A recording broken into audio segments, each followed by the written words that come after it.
Across the UK, online and on DAB. Talk Radio. For those about to talk, we salute you. Talk Radio. This is happening, this is live. Thank you, James. Thank you, Ash. Postmen, it's 2017. Why do we still have them? Not only are they an old-fashioned idea that's hideously out of date, they're completely untrustworthy. Late nights with Iain Lee.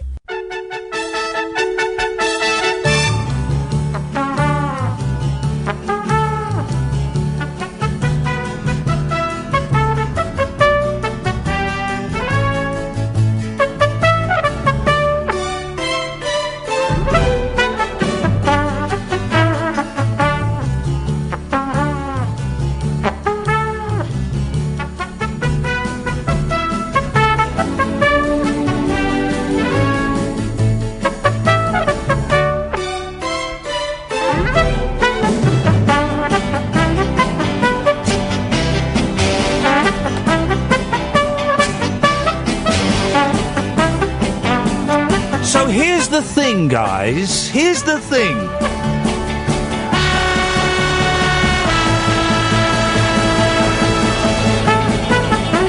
It's 2017, right? When was the last time you actually sent a letter? A proper letter? A letter? You haven't done it this year, have you? Have you? No. How about last year? A letter? No? Okay. No.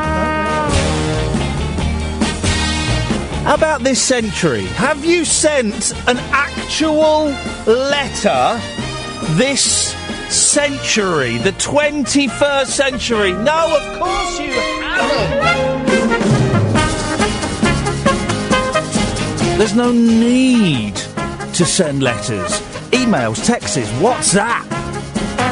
That strange app where you can send nudie pictures to someone and it disappears in 10 seconds. Instagram, Facebook, DMs. There's no need for letters. No one sends letters. You get these books, don't you? Compilations of the world's greatest letters. The world's most romantic letters. The John Lennon letters. The Kenneth William letters. Well, they won't be making those in 50 years for this generation. It'll be the world's greatest texts. The world's most memorable WhatsApps. The best emails of the 21st century. That's what it'll be. So, no one sends letters, right? The only thing, and I've been looking at this for the last 2 weeks... The world's rudest Snapchat. I've been looking at this for the last 2 weeks, okay? I've been watching what has been coming through my postbox every day for the last 2 weeks. Can you guess? Can you guess? Yeah, that's right. Pizza? Pizza delivery? Curry delivery? And, there's been a bloke driving around in a blue van posting things about, gardening and tree maintenance. I'm doing some work in your area. I see your trees need some work done on them. Contact Steve on this mobile number. Nah.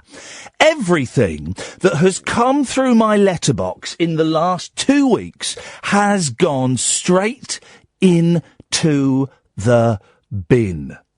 We don't need postmen. We don't need postmen anymore.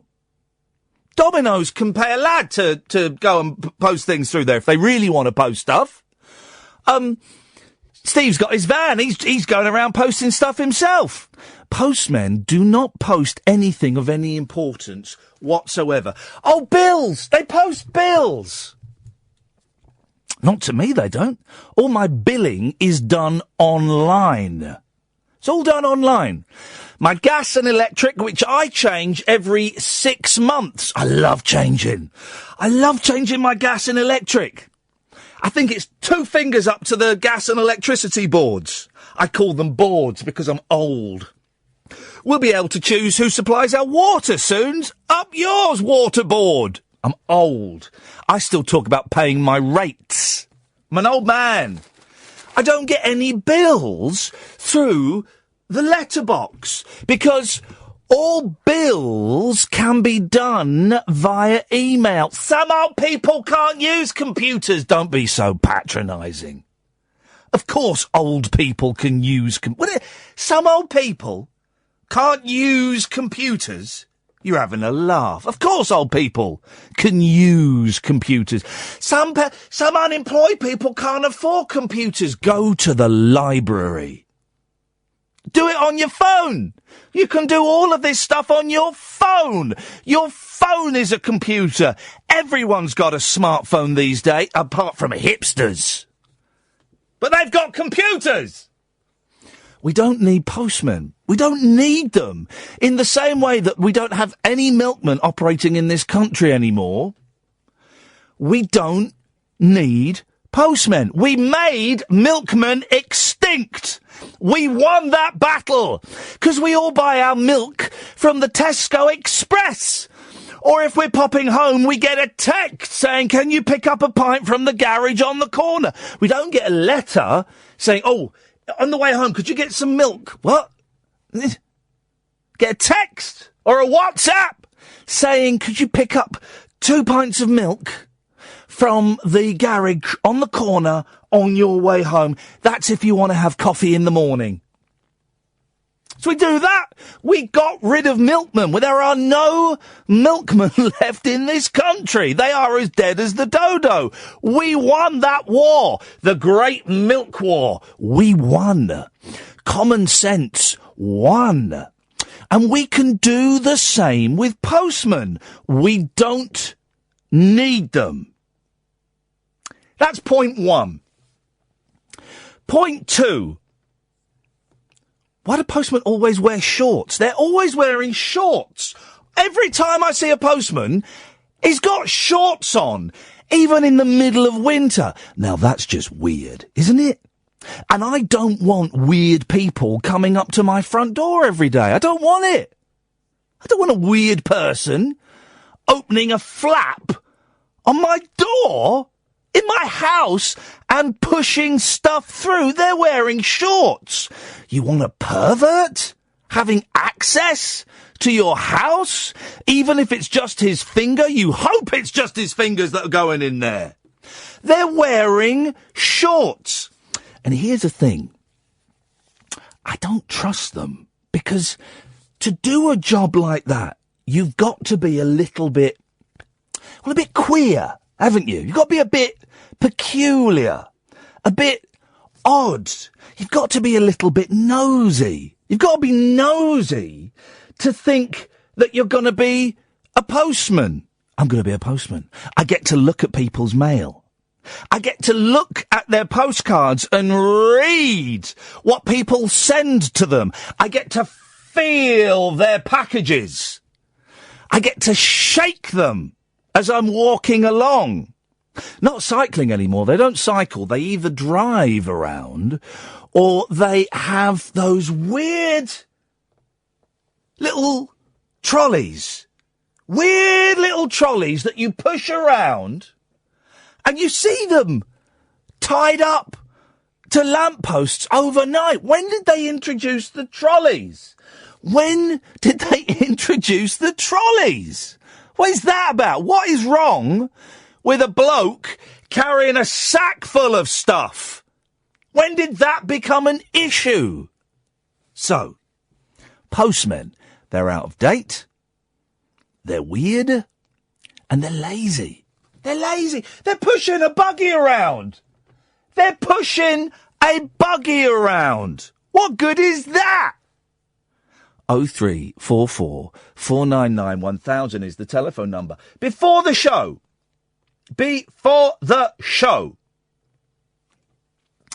I had a little look online. And do you know that nearly all thefts of post are committed by postmen? It's postmen. Nearly all thefts of post are committed by postmen. Shall I give you a few examples at random? Completely at random. Postmen, plural, there's two of them, spared jail after hundreds of items of stolen packages and undelivered mail are discovered. This is from the Manchester Evening News. Richard Harmer had 500 unopened packages in his mum's home and hundreds in a dustbin. What? While Christopher Winnard stole thousands in cash and in gift vouchers. What? These are postmen. We're supposed to be trusting them. Richard Harmer, 27, was discovered to have more than 500 unopened packages in his mother's home and more than 300 ruined packages in the dustbin.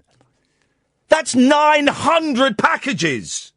Just tossed away. Couldn't be bothered. Didn't fancy it. In an unrelated incident, a second postman, Christopher Winnard, was charged with stealing a total of 69 packages from the Royal Mail, containing almost £2,000 in money and gift vouchers. What a scumbag. What an absolute scumbag. Don't trust them. I do not trust them. Another story, completely at random. Long-serving postman stole £17,000 worth of parcels from the Nottingham Post. A long-serving postman left court in tears after hearing he faced a possible jail term for stealing parcels. Alan Adkin had admitted taking items worth more than £17,000 and selling them on. £17,000! Taking these stories completely at random. £17,000 ain't nothing. Ain't nothing. You wait till you hear about this guy, Postman Ajaz Boody. Ajaz Boody. Postman who targeted the City of London in biggest letter theft in Royal Mail history to steal £2.3 million. £2.3 million. Jailed for 8 years. Guys, what is the test to become a postman? What is the test to become a postman? Do you promise not to steal letters? Yes, I do. Well, in that case, Mr. Ajaz Boody, you're a postman. There's no test. There's no test. Don't type into Google. Do not type into Google postmen sex crimes. Don't do it. Do not do it, because I seen what comes up. It ain't nice. It ain't nice. I'm not saying all postmen are sex offenders. Of course I'm not saying that. That would be ridiculous. I'm saying I don't trust all of them. And I'm saying that some postmen are sex offenders. Do not Google it. What comes up is thoroughly unpleasant. There's a story here from the Daily Mail from January of this year. Royal Mail postmen are delivering vast amounts of drugs, including cocaine, ecstasy and cannabis. What the hell? I don't want these people walking up and down my drive every morning. Say every morning. I'm old enough to remember when the postman came about 6 o'clock in the morning. 11:30, 12 now. And they don't do a second delivery. It's only one delivery. 11:30, 12 was the time you get the second post. There is no second post. The second post is the first post, except the first post isn't at 6 o'clock in the morning. It's 11:30, 12. I've had it as late as 2 o'clock sometimes. What is that all about? What on earth is that all about? And then you get stories about wacky postmen. Crazy postmen. Postmen who do bizarre and strange and unusual things. 0344 499 1000 is the telephone number. Postman writes letters for dog who loves getting mail. Oh, God. Postman writes letters for dog who loves getting mail. Postman writes letters for dog who loves getting mail. Postmen and dogs haven't got a history of getting on very well. And that's true. And I always say, my nan used to tell me this, dogs knows people. Dogs knows people. What she meant by that was, dogs can pick up good vibrations. It's what the song Good Vibrations is about. It's about dogs. It is. That's true. That's actually true. It's about dogs. You Google it. Good Vibrations is about Brian Wilson's dogs, Banana and Louie, being able to sense vibrations on people. Good vibrations and bad vibrations. And I believe that. So, why are dogs always attacking postmen? Because they're picking up on the good vibrations, the bad vibrations, that the postmen are sending out. Dogs knows people. That's why they go nuts when a postman, they can sense. If you've got a dog, right? I've got a dog now. First time I've had a dog in years, right? My dog starts going a little bit loopy about 5 minutes before the postman comes, because she can pick up on the bad vibrations that he is sending, that are emanating off of his body. She knows when he's turned into the street. She knows. She knows that a dark force is coming our way, and she wants to protect the family from the dark force. 0344 499 1000 is the telephone number. Listen to this story. Postmen and dogs haven't got a history of getting on very well. We know why. But Pippa loves it when her local mail delivery arrives. The golden retriever always gets excited when postman Martin Struder turns up. So what does postman Martin Struder do? He does something to try and be a little bit crazy, a little bit wacky, a little bit exciting, a little bit out there, a little bit nuts, a little bit of a character. Probably wears Homer Simpson socks. To avoid disappointing Pippa, who is a dog, Martin writes her little fake notes so she has something to take off him. I have to improvise, he wrote.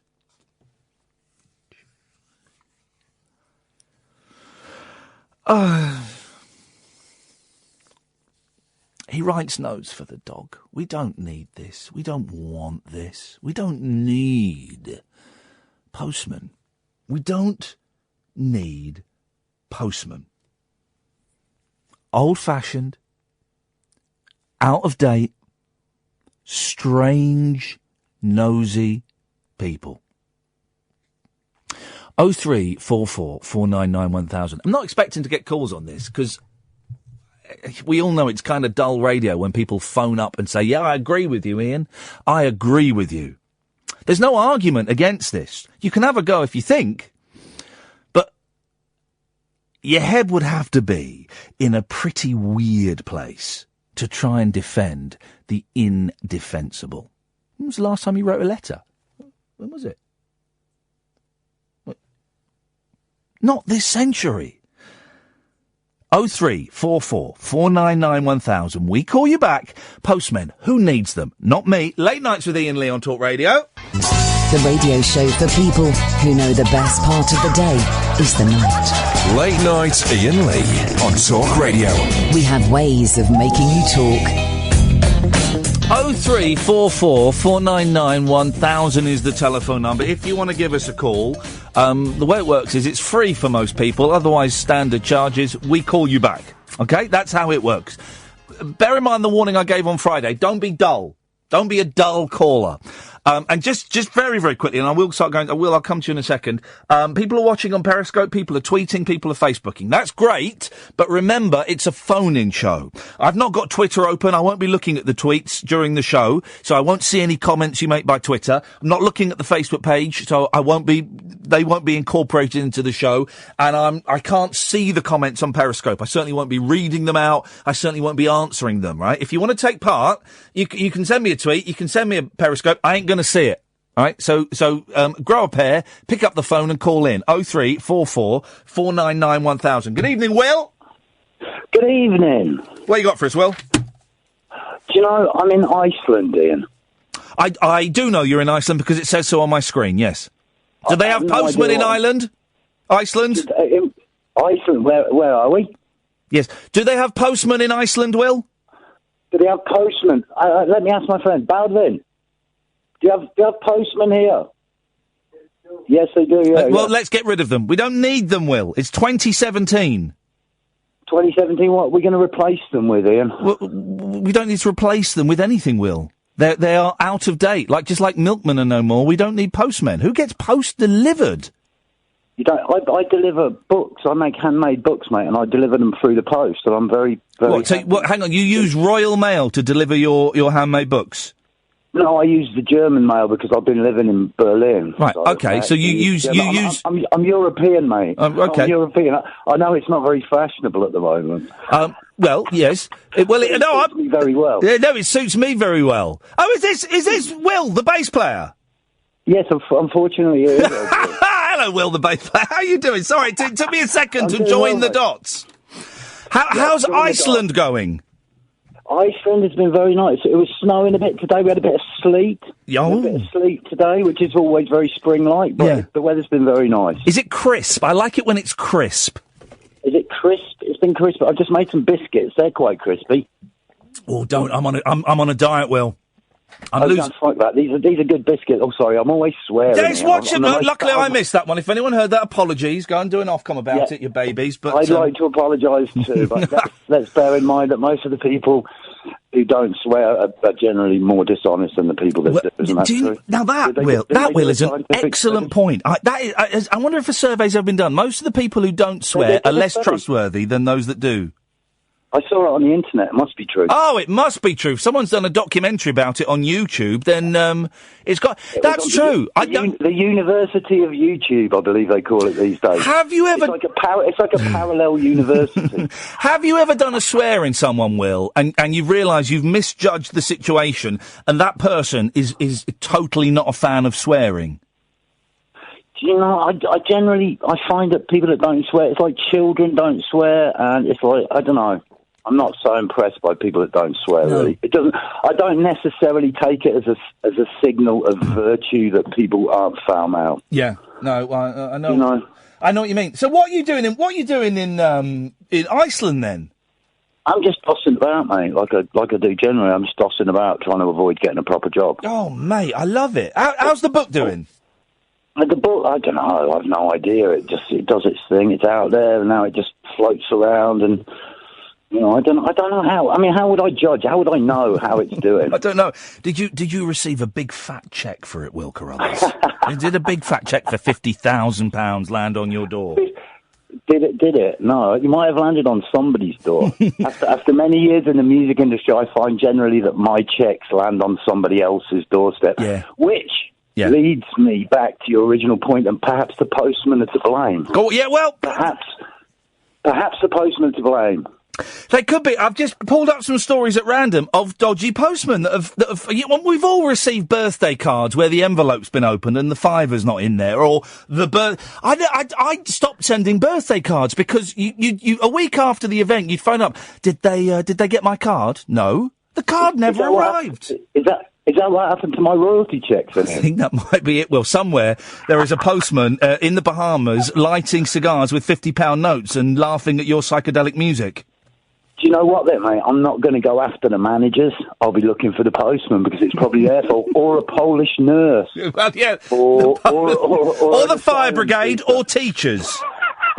Just anybody that's easy to go after. Any of those scumbags. I find that's the way people are dealing with things now. You find an easy target.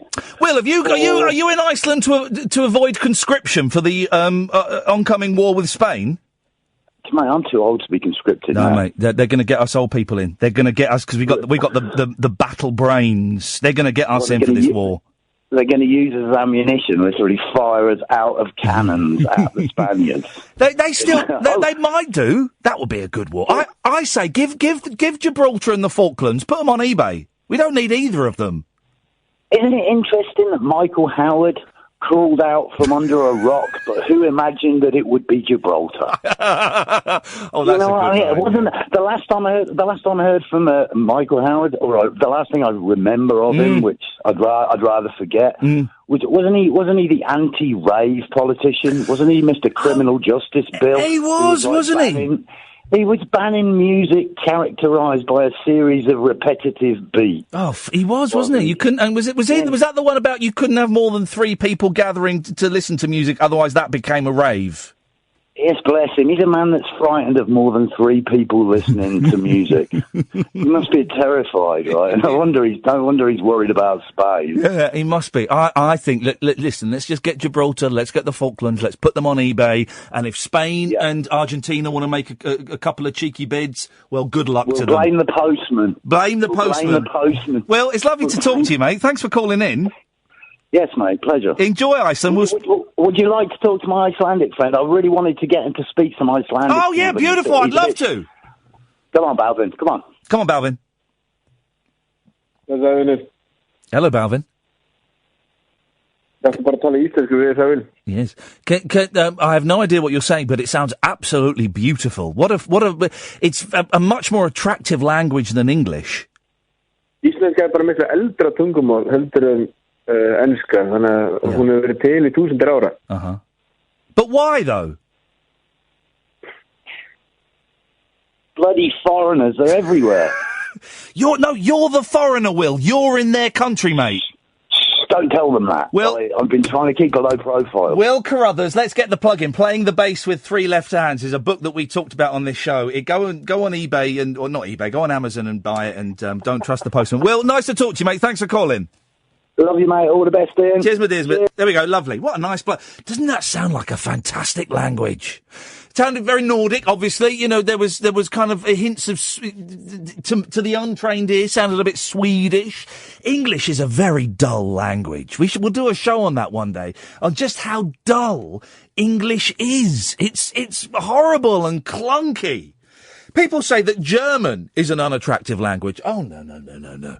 German's a very definite language. You know what they are saying, even if you don't speak the language. Icelandic, I love it. Imagine being, lying in a bed in an igloo. Yeah, I know. Go with me a bit. And, there's a beautiful Icelandic woman in fur that she's got herself from minks. Or if you're a woman, maybe it's a hunky Icelandic man, and they're speaking to you in that language. You've got no idea what they're saying, but you're just nodding your head and salivating at the anticipation. Love it. 0344 499 1000. First caller, first cab off the rank. Will agrees with me. He puts down the fact that he's made no money out of his brilliant music and his brilliant book because postmen have probably nabbed it. And you've done that, haven't you? Bit disappointed that your niece or nephew doesn't give you a call the day after their birthday to thank you for the card and the 20 quid you put in there. When you phone up to check. Well, of course the card never arrived. Why? Postmen. 0344 499 1000. Late Nights with Iain Lee on Talk Radio. Late Night, Iain Lee on Talk Radio. We have ways of making you talk. 0344 499 1000 is the telephone number. Let's go to Craig. Evening, Craig. Look at you, Ian, with your London-centric privilege. Postmen do a service in the rural communities. You won't get DHL or any of them come into the rurals. Nonsense. To deliver. Utter nonsense. I get my Amazon and my eBay delivered by my postman. Well, that's because you're too tight to go for the next day or even same day delivery. Shame on you. No, it's because the people like DHL and all them, I won't say DHL more than that last time then. No, of course they're interested. Yodel, DHL, all of these fantastic companies, they'll all take the Amazon thing. You'll still get Amazon parcels, you just won't get them. Did you see, Craig, and you don't want them delivered by postmen, did you see the picture that went viral this weekend, right? You know the little card you get from the postman, sorry you were out, yeah. I've left your parcel at number 62. Or, sorry you were out. It's generally, because they don't have any imagination, it's generally, you have to come to the local post office to collect your parcel, bring 2 forms of ID. Well, there was one this weekend, right? And it said, sorry you were out. I pushed your parcel through an open window. Yeah, usually very fortunate. Hang on a minute, Craig. I know. The person turned over, and on the back of the card it said, oops, sorry, I think your parcel landed in your toilet.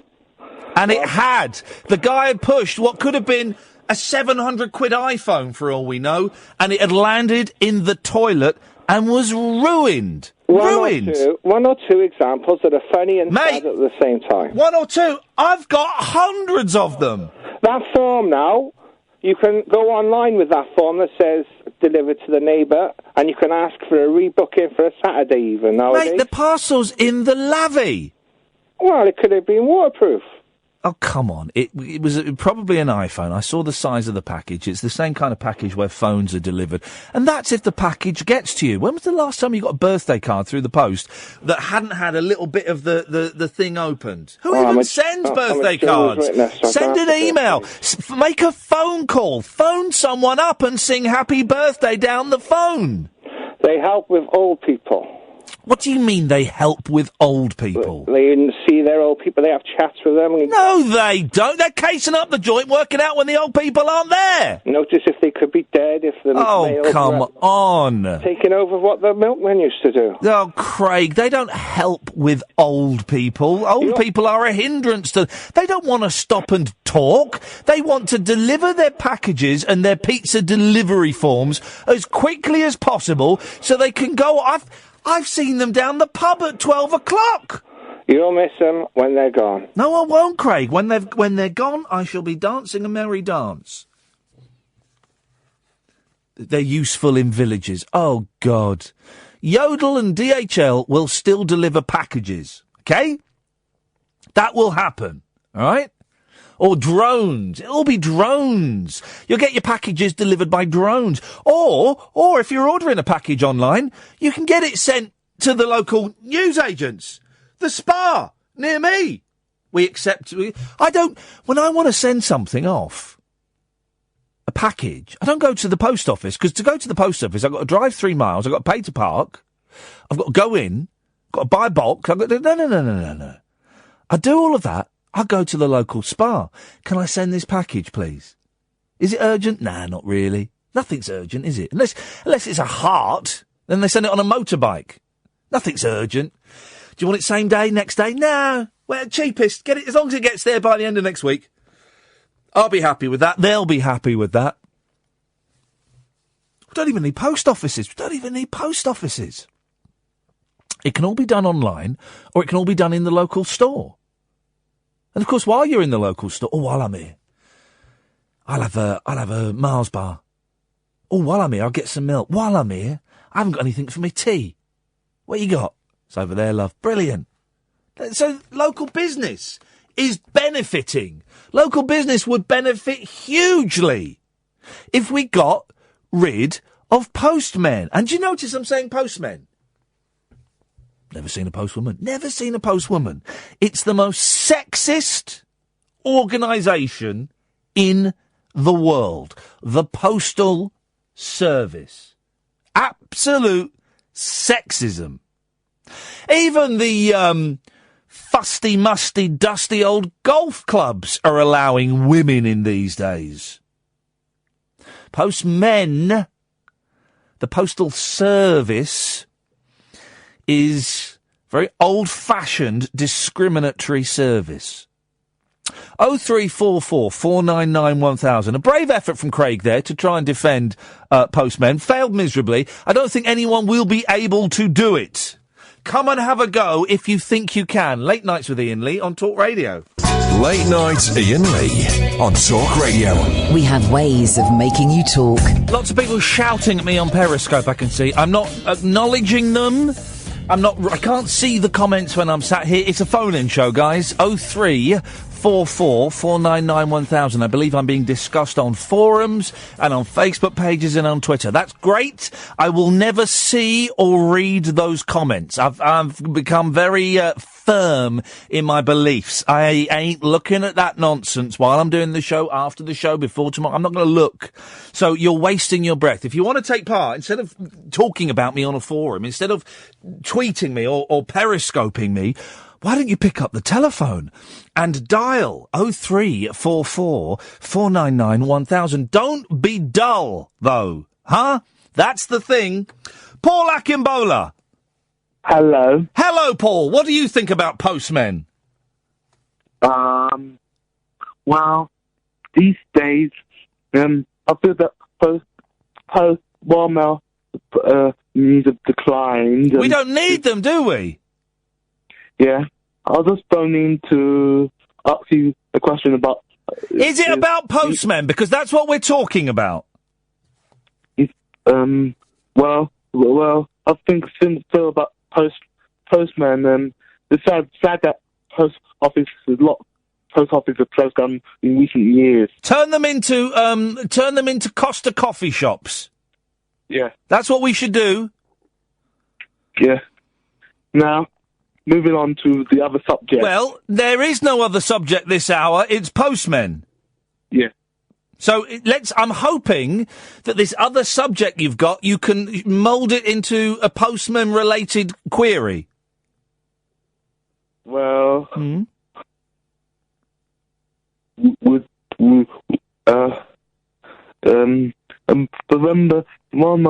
the first time I had a letter sent in. Here we go. I wrote a letter to CITV in 2001. Here we go. Excellent. You've done it. Brilliant. You've shoehorned or crowbarred it in. Both phrases work. Both phrases are applicable. So carry on, Paul Akimbola. Yeah. Well, I did a work experience with the HSBC. I was in the post railway sorting out the letters, where letters that will go in the right order. You know, that's a good point. The post room used to be a hub of any business in any industry. If you wanted to know what was going on in that building, you go to the post room, because that's where all the gossip happened. That's where all the interesting stuff, not in the boardrooms, not in the boss's offices. You went to the post room, the mail room, and you got to see who was writing to whom. You got to find out who was sending what and where. But now a post room is rubbish. No one, you get people working in a post room. You have a pile of letters that go in a metal tray, and someone collects them and sends them off. We don't need them, Paul. No business is run by post anymore. Imagine you're the head of a big technology. Technology. Yes. Imagine you're the head of a bank, and you're going to write a letter to another head of a bank that's going to get there, 3 or 4 days, if you're lucky? Same goes to banking doors. Yep. Paul, you make an excellent point. Thank you. Alan. Hey, baby. Hip, hip, hip, Alan. It's a big weekend for me this weekend. Okay, why? Are you meeting some postmen? Unfortunately, there's no postman where I'm going to be. Well, no, you say unfortunately, Alan. That's as far as I'm concerned, is utopia. Oh, well, for me, 40 horses. It's the Grand National this weekend. Ah, terrible, terrible sport that should be banned immediately. And also, last year I tipped the Last Samurai, and you had some books about it. Yes, I suggest that the Grand National is a terrible, terrible sport, and we should ban it immediately. It's cruel, and anybody who supports the Grand National deserves to have their legs broken and then be shot in front of paying people. Since they modified the fences, they don't get many horses dying. Oh, they don't get many horses dying. How many horses did they get dying last year, Alan? There's 5 horses died at entry, but none in the National. Right, okay. So how many horses were injured? None. Over the last 5 years? About 10%. 10% over the last 5 years, and you think that's a success? There's at least no horses died in the National. Right. Which is something. Okay, how many horses were injured in the National over the last 5 years? 10%? Well, 10% of fallers. Right. And there was one that was seriously injured, but he survived. That was Balthazar King. Yeah. It's cruel, isn't it, Alan? And we should stop it. It's shameful that we use horses for gambling. I mean, gambling is a pretty low thing anyway. But using horses, why not get big strapping men carrying tiny men on their backs running around? That would be okay, because the men could give their consent. The horses can't give their consent. Well, it reminds me of Ladies' Day last year when the ladies were being carried by the men. Well, then they're beautiful. Do that. To get them jumping over high fences. Get them running as fast as they can. Get them being whipped. Let's do that, but not the horses, Alan. We're better than that. We're civilised. Because there's a virtual Grand National. Well, even better then. Go and do it on a computer. But let's not celebrate one of the meanest sports known to man. Well, last year I went for the atmosphere. Well, Alan, that's great, but let's.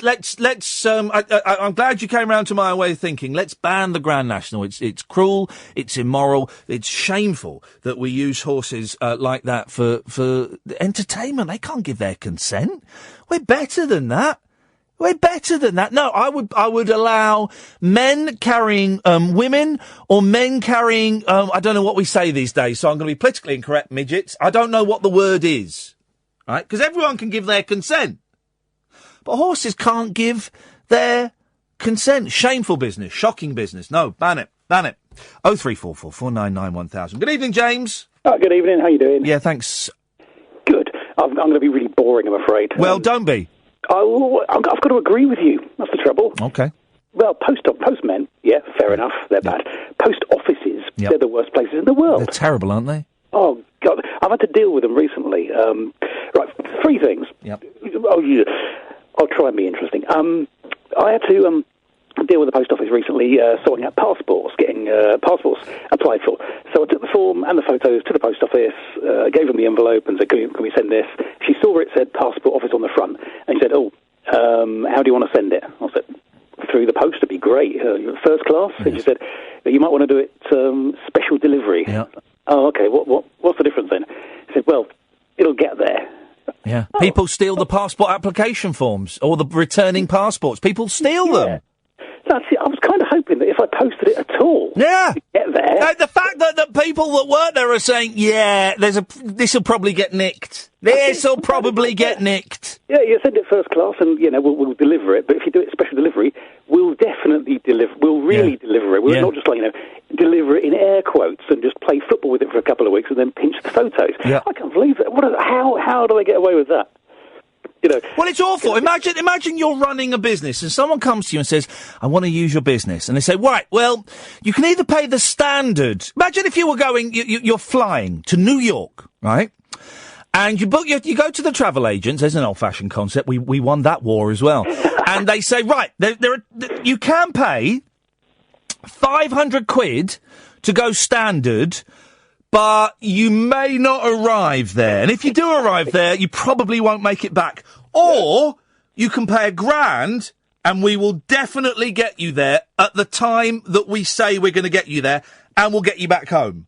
That's it. Wouldn't they be laughed at? You'd be laughed off the high street. It's like the milkman saying to you, do you want the gold top? Well, yeah, what is gold top? That's definitely milk. Yeah. The other stuff is why we haven't done the tests yet. We're not totally sure. It certainly looks a bit claggy. I wouldn't put it on my breakfast. Yeah. James, you make an excellent point. Thank you. Peter. Hello, James. What's your name? Iain. Sorry, I'm not used to talking to you, I'm afraid. Sorry about that. It's not about getting rid of postmen, but it is about a postman in general. About 5 years ago, we had a Christmas card through our letterbox, but it was the same street name, but it were in a different part of Sheffield, if you know what I mean. It were a different postcode. How can you have the same street name? Well, believe it or not, it's the same street name what we got, but there's a different street name in a different part of Sheffield. Well, the postman's an idiot. Well, different postcode, as you gather. So me and my partner thought, well, we'll post it back and it'll get to its proper destination. Yes. 2 days later, we got the exact same card through.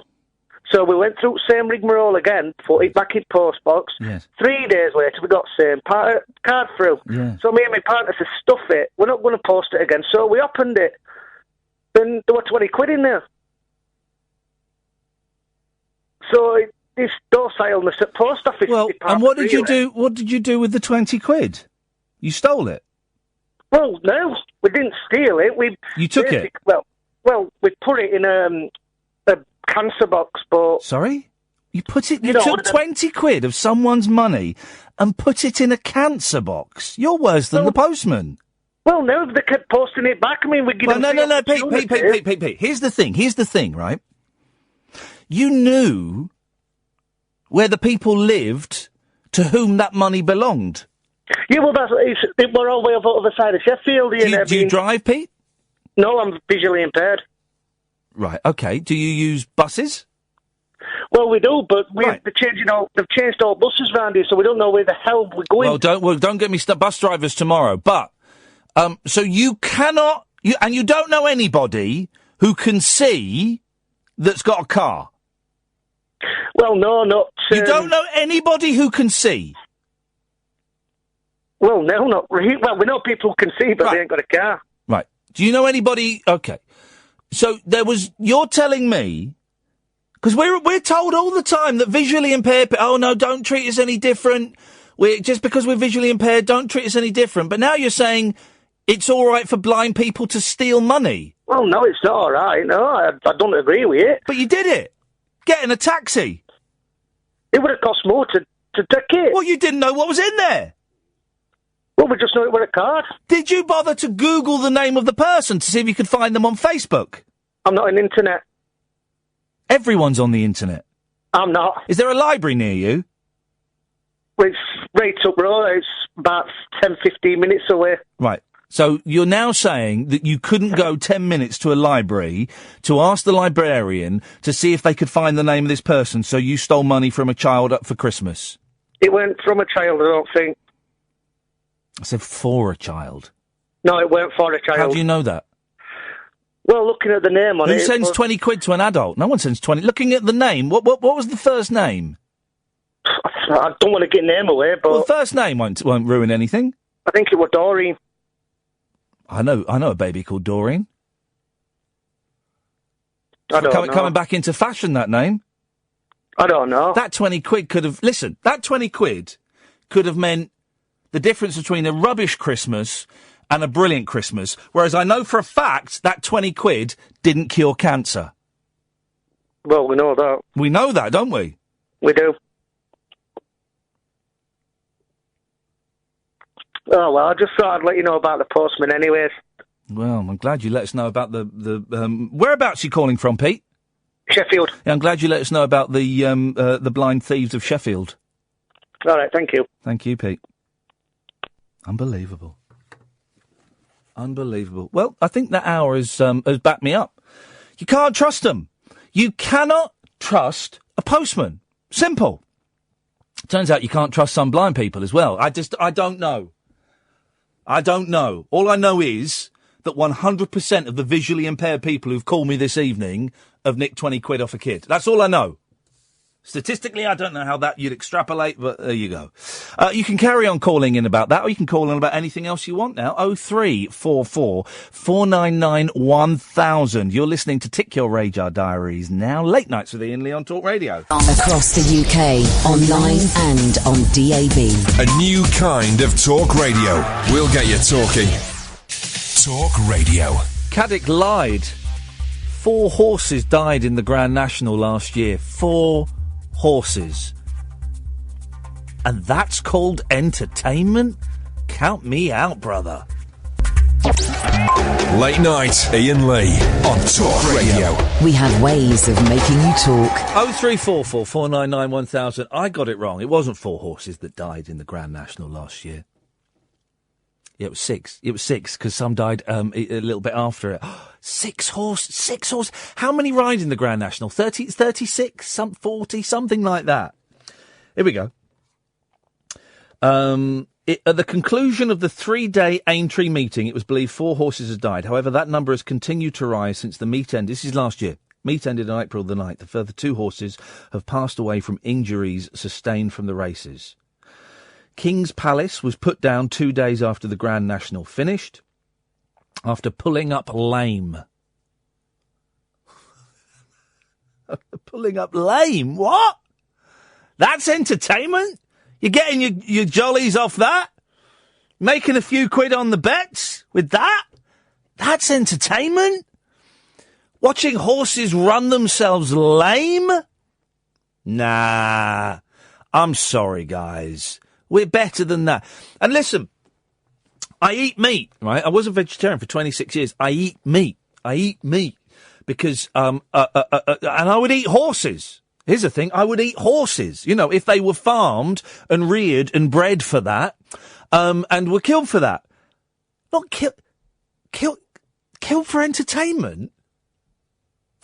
For sport? You're having a laugh. Really? That's considered entertainment? A 6th horse, Arzal, was destroyed after suffering a leg injury. Nah, mate, come on. We're better than that. Maybe Alan Caddick isn't. I don't know. I don't want to put it all on him. But I've always... not always. I retract that. But I remember from a young age thinking that the Grand National, there was something wrong with it. And then when I got a bit older, I remember working at B-Jams, and when I was about 15, 16, 17, and I put a couple of quid in the sweepstake. But then when I started looking into it and realising that horses is dying... Oh, we've made it safe now. We're not that safe. It's not that safe. Horses are dying for fun. People are cheering them on. Imagine, the last things you hear are people cheering and then... Imagine that. No, I am sorry. That is bang out of order. We're better than that.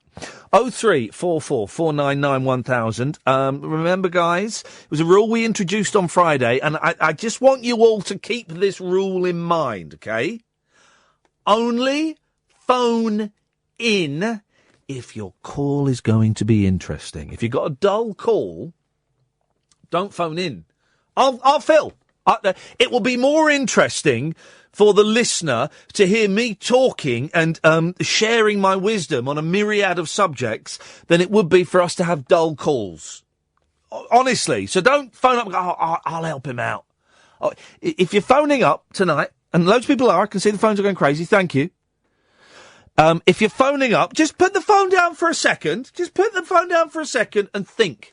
It's like drexting, drunk texting, isn't it? Don't send that text. If you just think about it, would you want to send that text to that person if you were sober? Same thing with this, right? Don't pick up the phone. Just go through your head what you're going to say, the themes, no, not all of it, 'cause it's a conversation. We want it to be natural. But have a long think, brief think. Is my call going to contribute anything of any worth to the show this evening? Will it be dull or interesting? If you're not sure, don't call in. I think that is probably the best rule I can give you. 0344 499 1000 is the telephone number that you can give us a call on. People are texting me, and I can see people are tweeting me because it pops up on my screen. I ain't reading them. It's a phone-in show, guys. If you want to take part, don't harangue me on Periscope. If you want to take part, you pick up the telephone and you call in. Barry's called in. Good evening, Barry Westwood. Hello, yes, good evening to you, Ian. Yeah, I mean, obviously, Ian, we don't have your expertise, but we just try to share our thoughts, and I've got a couple of points, actually, to Are they interesting points, Barry, or are they dull? Well, again, Ian, you know, we're callers, and we're just basically trying to mention the particular things that we're interested in and where we're coming from. On the question of the Grand National, I totally agree. You said literally nothing there. That sentence was vapid. Okay, so, well, correct me then, Ian. So what was the problem with that then? Well, you didn't say anything. Well, what I was going on to say, Ian... Well, no, but I know what you're going on to say, and we'll get to what you're going on to say, but what you said... I am a real believer in the economy of language, okay? And that sentence was filler. Mm-hmm. Okay, then, Ian, well, I want to phone in, actually, to defend the postal workers. I posted a letter today. To whom? I posted it to a Glastonbury 10K race. It was my race entry, and it went via post because I don't have internet. Doesn't matter. Go to the library. Go to the library, a wonderful place, and you can do it there online. I don't need to, Ian. I really enjoy sending letters. Well, that's not a letter. With the greatest respect, sending an entry form, that's not a letter. No one's been enriched by that. No one's, it's not full of language and prose. It's here's my cheque, and yeah, I'd like to do it, and that's it. But some of us don't particularly want to use other methods. We're quite happy with the postal service in relation to postmen. We're going to get rid of it. And post ladies. No, let me say this to you. In relation to my experience, our regular postman, absolutely excellent. A little chat when he comes into the garden. Well, he should be working. Imagine if I stopped now to have a little chat with Kath. What? I'm doing my job. I've got to sit here for 3 hours. I can't wander off and go and have a little chat. And I certainly don't expect Kath or any of the listeners to, at Christmas time, I don't loiter at the end of phone calls, sort of winking and expecting a Christmas box. Imagine if I'm expecting a Christmas box from you lot. That's outrageous. I get paid. I get paid to do my job, and I'm happy to do it. So postmen should be. It's part of the seasonal goodwill, Ian. Well, I don't get a Christmas... I want a Christmas box then, Barry. I want a tenner off of every caller. I'm more than happy to send you a little Christmas box, Ian. It's not a problem to me. But you shouldn't have to do it because I get paid, same as the postman. You're basically giving the postman how much do you give him a year for his Christmas box? We give him £5. That's a bit tight, Barry. Well, no, I mean, I'm a retired person, but I think... And? So you've not got many outgoings? In relation to... That's a bit tight, Barry. What's he done wrong? I would take that as an insult if I was him. Well, he's always very happy with it. But yeah, he's to your face, but behind your face, he's slagging you off to the other postmen. Oh, I get on very, very well with the postman. To your face, he does, because he's hoping that maybe if he's nice, he might give him a tenner. But bare minimum. And also, your point about post ladies... He's wiping his arse on your letters. And also about post ladies. I see post ladies regularly. Can I interrupt? Because you're saying your thing, right? And I'm replying, and you're then not interacting with my reply. It's like you've got point 1, 2, 3, and you say point 1, and I come back on point 1, and then you go on to point 2, and I say my thing on point 2, and then you ignore that and you go on to point 3. There's no communication going on here. But this is my difficulty sometimes with you, Ian. You have your very long preamble, and you're very good at what you do, and you're very articulate. Yes. We come in as a listener and a caller, but obviously there's a certain amount of nervousness, and we try to develop a point. No, You're not, though. I'm developing the point, and you're going straight on to point number 2. Well, I was trying to say the reason You're trying to make point number 3, where I was just engaging you on point number 2. There's no engagement. Well, there is an engagement. There's an engagement in relation to the fact I'm answering you on the trolleys. The reason for the trolleys is that... Well, where's that got from? We weren't talking about the trolleys just then. We were talking about the fact that your Christmas box is too tight. Well, I thought you covered that. I said it's the best I can do. Before that, we were talking about how your entry form wasn't a letter. And then you started talking about Christmas boxes. There was no engagement. It's a response. My entry form is a response via the postal service, which will get to them. It's not a letter. It possibly isn't a letter, but it's gone via the postal service. Yeah, but the reason you want to keep the postal service so that you can run, what was it, a half marathon? It's a 10K. Oh, so that you can run a 10K race. That's the only reason we're keeping the postal service? No, I also send. How far away is the office? How far away is the office? For the 10K? I'm not too sure that they have an office. Well, hang on a minute. You sent it somewhere. How far away is the address? It's in Glastonbury. Oh, no, it's in Wells. Right. How far away is that from you? Possibly a 40-minute drive. Right. In distance? 10K? No, it's a bit more than that. It's about 20 miles. Beautiful. Well, then use it as practice. I could do, and that's an excellent idea. Yeah, It's a good exactly. suggestion. Use that as practice. Get on your bike. Have you got a car? I do have a car, yeah. Right, well, then you drive halfway and you run the rest. There you go. So you're driving and you're also exercising and getting in training for the event. But why would I want to do that when I can put a stamp on and I can actually help? You're right. Why would you want to do that when you're lazy? Well, no, it's not a question of being lazy. Well, it is. I've just given you an alternative and you said you don't want to do that. Isn't it nice to keep people in work? Isn't it nice the fact that we're Not postmen, no. Pardon? Not postmen, no. We got rid of milkmen. Well, they've actually cut the numbers down, and if you just let me develop this... When it gets down to zero, I'll be happy. Well, that's your way of looking at it. I don't particularly agree with that. But on these trolleys, he nearly engaged with me there. He nearly engaged with my point and came back on it, but he didn't. He kind of put his hand up and said, "But yeah, I'm going to talk about something else." Okay. Are we still there? Just. On the question of the trolleys, Ian.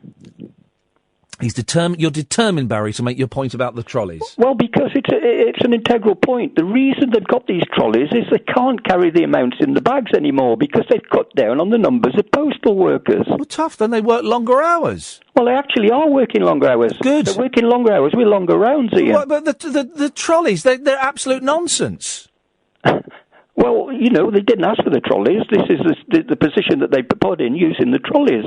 But you know what they're delivering? You know that 75% of the stuff they're posting is for pizza delivery and curry houses. Well, I don't know, Ian. I do know, because I've studied it. I've looked into it. I've done research, Barry. I've not just sat here and come up with a bigoted point of view. I've researched this. Well, why is it that I get letters that are not always What letter did you get today? What letter did you get today? Today? I don't think I got any. What letter did you get on Saturday? A letter from my brother. Right, what did it say? Just the general news of how things were. He lives up in Staffordshire. Right, have you fallen out with him? No. Why didn't he phone you up then? I do phone him. Yeah, but why didn't he, instead of writing a letter, why didn't he phone you up? Well, he does phone. But he's got that letter is 2-day-old news. It probably is, but it's not current. It's general news that's interesting. There's something quite Tell nice me one interesting thing he said in that letter. It was to do with family points. It's to do with what? It was to do with points in relation to the family, how people were, all the rest of it. Ah, so he was spreading gossip. No, it was gossip. So. It was a gossipy letter. No, he's a born-again Christian. He wouldn't do that. Are they banned from using the telephone? No, we phone each other once a week. What letter did you get on Friday? On Friday, I got some bank statements. Beautiful. You don't need. I don't get bank statements. Well, because you do. I don't do telebanking. Well, you should do. But why? Because I want to keep people in work that work on the counters in the banks. They're very nice people. Hang on a minute. The statements that are sent out aren't sent out by people. That's automated.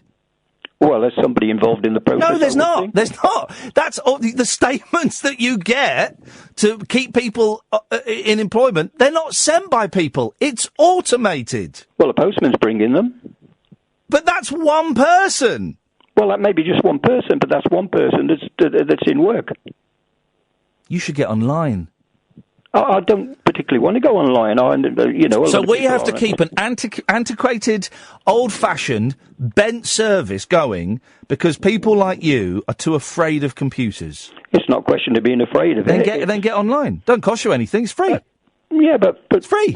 We probably like to be able to talk to people. But you're not talking to someone by getting a bank statement sent to you. What's the point of a bank statement anyway? You're not one of these people, Barry, that when you get your bank statement, you make a nice cup of tea and you sit down at the table and you spend 35 minutes scrutinising it. You're not one of those, are you? Well, I don't have sufficient money to spend 35 minutes. Well, exactly. So what's the point? I've never. Here's the thing, right? I've never understood the point in a bank statement. I've never got it. I've never looked at a bank statement. Well, you would have to if you use the counter service. No, you don't. I know exactly how much money I've got going in, exactly how much money I've got going out.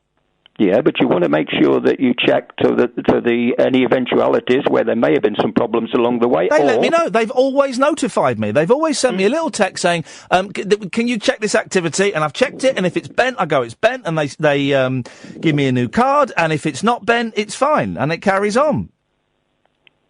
Well, yeah, but I think the thing is, Ian, it's not everyone that wants to use the internet. Well, those people are wrong. They should be made to. You should be made to. You should be made to, and also you don't need a bank statement. Could you tell I was getting a croaky voice? Thank you, Catherine. You don't need... Listen, Barry, we've got to move on. It's been interesting talking at you. 0344 499 1000 is the telephone number. Late Nights with Iain Lee on Talk Radio. Across the UK, online and on DAB. Late Night, Iain Lee on Talk Radio. We have ways of making you talk. It's been a frothy show this evening. We've discussed and I think pretty much agreed that postmen are no longer required. They are surplus to requirements. We have pretty much sorted that the Grand National is barbaric and we are better than that. 0344 499 1000 is the telephone number if you want to give us a call about those things or anything else. Let's go to David. Good evening, David. Hello, Ian. David. I'm approaching this phone call with trepidation. Hello? Yes, David? I'm just a little bit scared that you're going to shout at me. I'm not going to shout at you, David. But you've been shouting at a lot of people tonight, and I'm scared. No, haven't been shouting at a lot of people. Don't think I've shouted at anyone. I don't think you've heard me. I don't think you've heard me shout, David. The last guy had both barrels. Well, he wasn't listening, and boy, trust me, that weren't both barrels. That was my water pistol I was squirting him with. Right. And he also said that if the phone calls aren't interesting, then you'll be very angry indeed. I'll be disappointed more than angry. I'd be very disappointed in you if it was a dull call. Do I have to speak about the topics mentioned prior? It's quite a dull call so far. Sorry. Do you want to talk about the Grand National Postman or something that I've got? Why have you called in, David? I've got some news on the man. I don't know what that means. Well, you know, I'm a paranormal investigator. I don't. Oh, yes. Oh, yeah, God, you're that. Yes, okay, David, yes. Oh. You're a paranormal investigator, yes. And you've been grabbed by the ghoulies. Less of that. Yes. Well, what's your full name, David? Badcock. That was it, David Badcock. I remember you. Yes, David Badcock, who once had the willies put up him and never got over it. Badcock. David Badcock. Derrick Accorah. Yes. Has been at his old tricks again. Which mean his old tricks? What? Speaking to the to Sam, his spirit guide. Police were called. What? To calm angry punters after telepsychic Derrick Accorah cancelled the show at the last minute. Please don't tell me he should have seen it coming. That's what people have said. I refuse to use such a poor joke. Good. I read that story. That's an actual story, David Badcock. This is probably the first thing you've ever told me that's actually true. Can you speak to the dead horses from the Grand National? Well, the question is, can you speak to alive horses? Well, yes, I can, as I'm a trained horse whisperer. Can you speak... Do horses have ghosts? Yeah. Here's a thing, David Badcock, which is my boys saw a horse in a field this weekend, and my youngest boy said, Daddy, come and look at this horse. And I went and looked at the horse. And do you know what he pointed out to me? His lovely mane. Try again. His fetlocks. He said, Daddy, look at the size of that horse's willy. And I'm going to be honest, David Badcock, it was a good cock. Hundreds had paid £20 a ticket to see the Liverpudlian spiritualist. Now, £20 a ticket at any rate is too much for such a spectacle. Well, I think that's a decent price for a television celebrity like that. I bet he puts on a good show. I'd pay 40 quid a ticket. To see Derrick Accorah? Yeah, to see who? Derrick Accorah. Just say one more time slowly. Derrick Accorah. Yes, to see Derrick Accorah. You'd go and see the silver-haired charlatan for £40. I don't think he's a charlatan. I believe that he can speak to his spirit guide Sam, and that Derrick Accorah can actually communicate with the dead. I believe that. Right. Well, you don't believe that, David Badcock. I don't believe you're the one. You're obsessed with dead horses, ghosts, willies. You people like you make me sick. This is what happened last time. Right, let's talk. You're a sexual deviant. Postman. I once paused at a door to avoid my postman. You did what? Paused at a door. Paused at a door? What? Inside or out? Well, obviously inside. If I was outside, why would he be inside my flat? No. You could have paused at a door outside. Doors have insides and outsides. So he's inside my flat? No. You might have been coming round the corner and saw a postman, or was it a ghost postman? A ghostman? You're saying that I paused at the door in an attempt of some kind of camouflage? Yes, subterfuge. I do not resemble a door. No, but maybe the door was green and you were dressed in green, or perhaps it was blue and you were wearing jeans and a blue T-shirt. Well, let's run down the things. I have a face. A door has a letterbox. A clock has a face. Maybe there was a clock there. I do not have a knob. I'm sorry to hear that. Doors do. But you are a knob. The Grand National. I agree with you. It's a cool race, but no. Did you say cool or cruel? I said cruel. I think you said cool. Cruel. One more. Cruel. Yep. But isn't it lovely to see the little guys riding around on the horses? Why not give the job to the really little guys and get them riding around on dogs? Children. Yeah. Children riding dogs. Right, well, has this been an interesting phone call? No, it's been awful. Are you going to cut me off? Nope, I'm going to wait for you to apologise, then you're going to hang up in shame. No. So you think that Derrick Accorah... I'm going to cut him off. 0344 499 1000 is the telephone number if you want to give us a call. Good evening, Paul. Who's afraid of Iain Lee? No. Well, he was. There's no need to be afraid. I mean, he was, yes. He's obviously an idiot. He's an idiot. You're an entertainer, but you're not inherently dangerous like racing on horses. No horses have died in the making of this. Well, actually one, but that was almost out of my hands. That was just bad luck. I think it was an old horse. But apart from that, no other horses have died in any of the radio shows I've done. Horses die all the time, of course. That's just part of nature. Yeah, they're not always because they've broken their legs in a race for our entertainment and then shot. But it's amazing how many horses die of heart attacks. You know, they run and they just drop dead. Yeah. Oh, it is bad for them. They're carrying that ridiculous weight on their backs and being made to go as fast as they can. They've not given their consent for that. When I was a lad, Ian, there was horses coming up and down our street all the time. There was milkmen, the milk cart used to be carried the horse. Are you that old, really? That you had the rag and... I remember the rag and bone man, yeah. And the police were always running around on the horses. Was your coal delivered by horse? It was when I was very, very young, in the mid-60s. Yeah, see, I've got an image in my head of our coal being delivered by horse, but actually I think it may have just been a trap. I used to love the coal man coming once. I think he came on a Tuesday, the coal man. Bag of coal. Yeah, and he walked through the house. Well, he didn't have a cellar. He had to go into the back garden, but he walked through the house, and my mum was always tutting because she had to clean up after. It's the coal man. Of course he's going to be dusty. The only guy that comes around now is the postman, so I thought... if we can get those horses off the racecourse, I give them to the postman, and the postman can ride round on a horse. Because they don't come early, as you said. Yeah. So the horse can stay at the garden gate and neigh.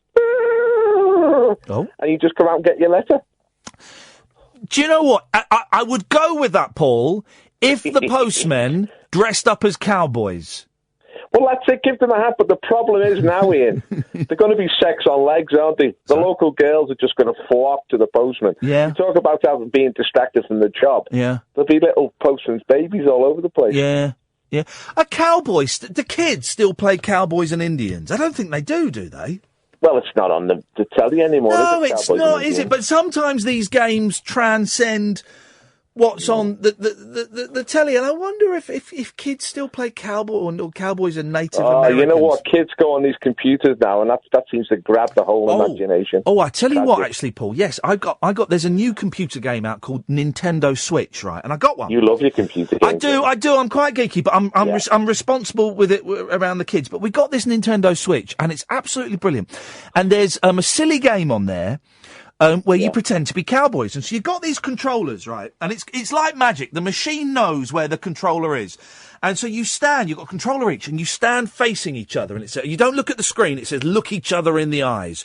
And you stand there with the controller by your leg, and it'll go ready, aim. This is Oscar, yeah. And then sometimes it goes frying pan. And if it says frying pan, you don't draw. If it says flour, you don't draw, but then sometimes it'll go fire, and you've got to pull it up and shoot your opponent.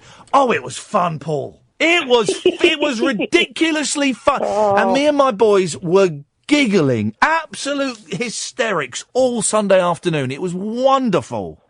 You're wasting your life in these games, Ian. You could be educating yourself. Oh, no, not at all, because that implies that we play these games to the exclusion of education. No, not at all. Take over your mind, don't you?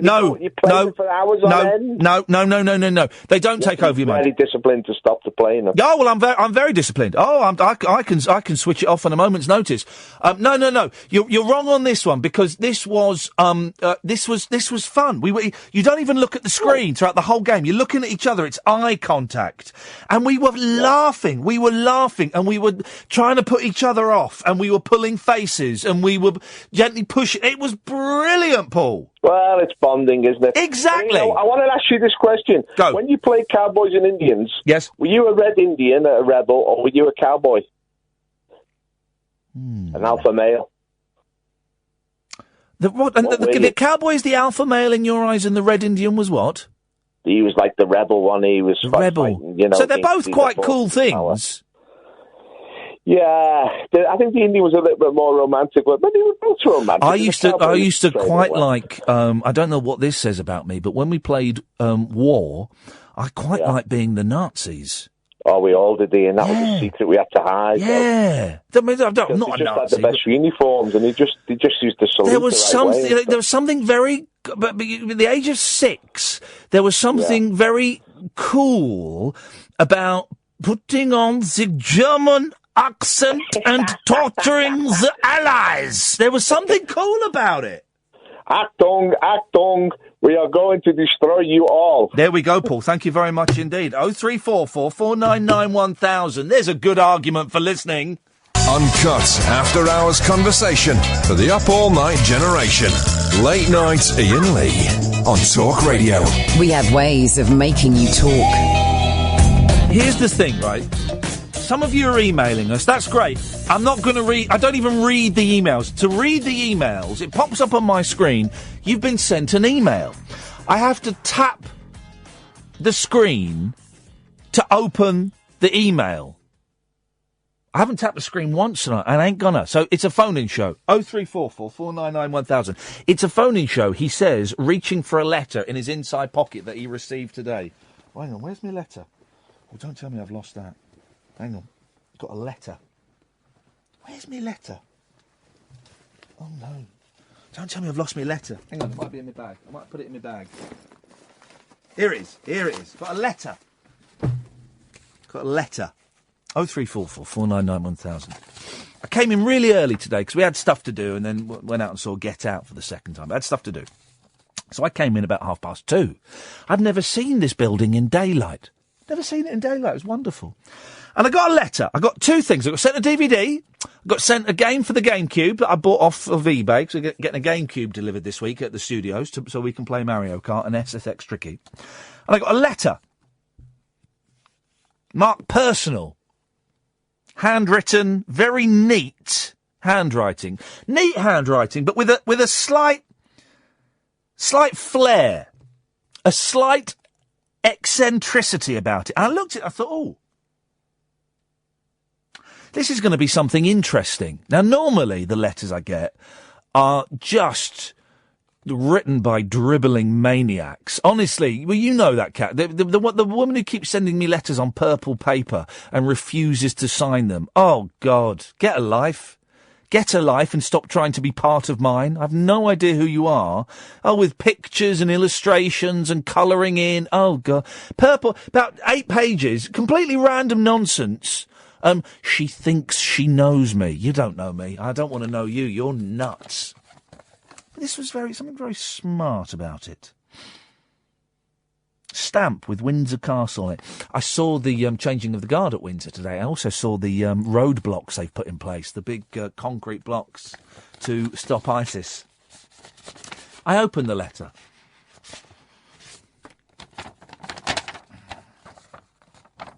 You would not believe what I saw when I opened it. The top typed. You ready? You ready for this, guys? Jonathan King Enterprises Limited. Typed.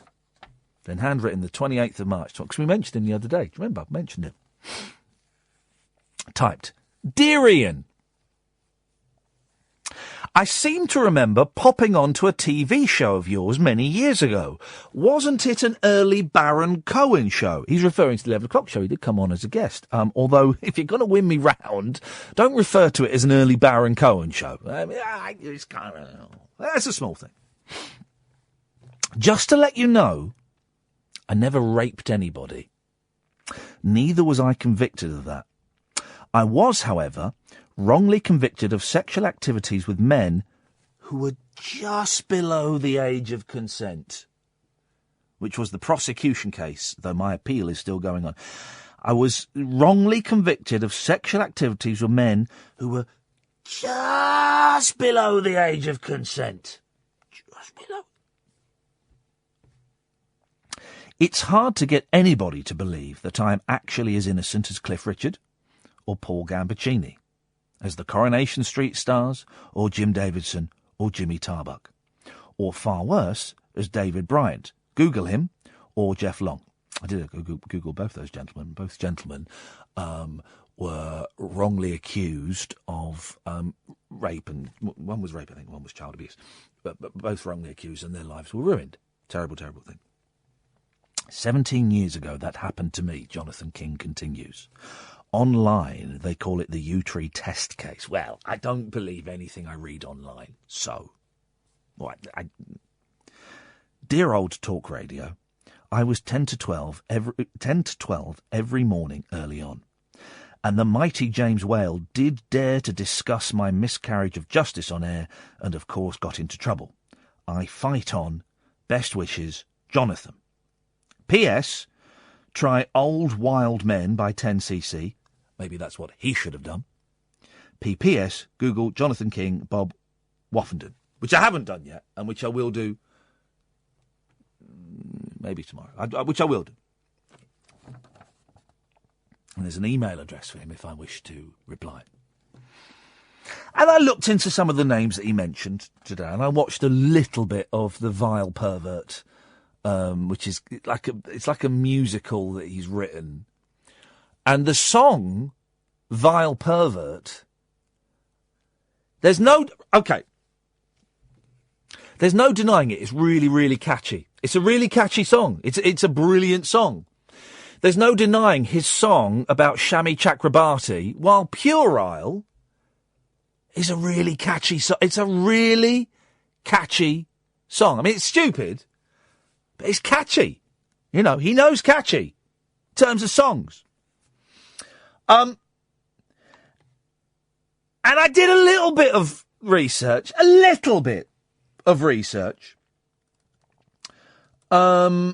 into his case. I mean, a little bit. I spent half an hour in Costa. I mean, you know what I mean? It's not going to be thing. You know, it's not going to be detailed.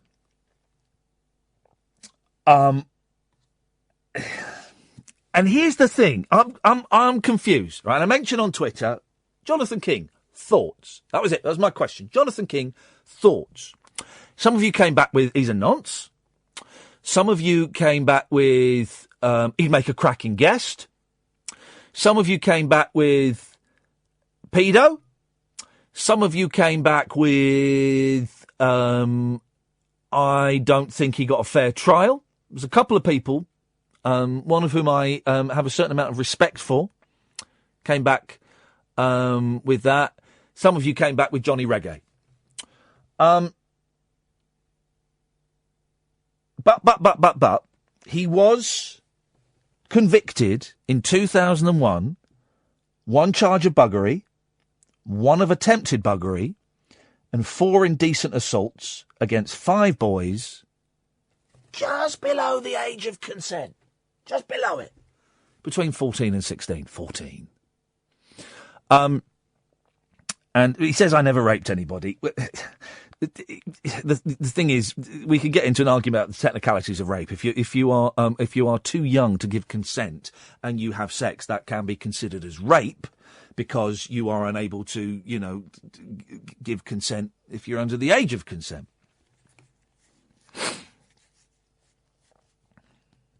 Here's what I am thinking. Right. Part of me wants to write back to him, but, and this is the thing. Part of me wants to write. I doubt we'd be allowed to have him on the show, and I don't think I'd want to have him on the show. I'm sure my bosses are probably listening now and getting ready to text me saying no. I don't think I particularly want to, but part of me wants to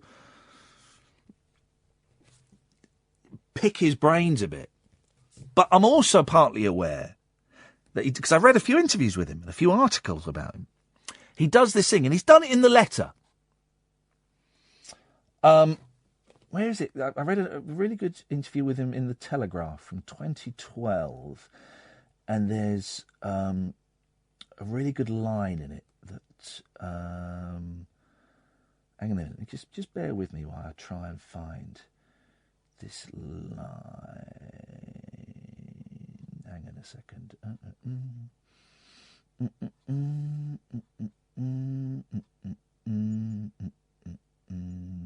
Here we go. So this guy went to Jonathan King's house and interviewed him. He's a past master at buttering up journalists, but it's unusually hard to tell with him where flattery ends and real engagement and curiosity begins. As an interviewee, he exhibits few of the unmistakable traits of a seasoned con man, such as hanging on your every word as though you're the most important person in the galaxy. And this letter kind of is flattering, and it's not a, you said I raped someone and I didn't and I'm going to sue you. He's goodness sakes, he was in PR for, 30 years, 35, 40 years, he knows the game. So I read that letter because I was intrigued by it.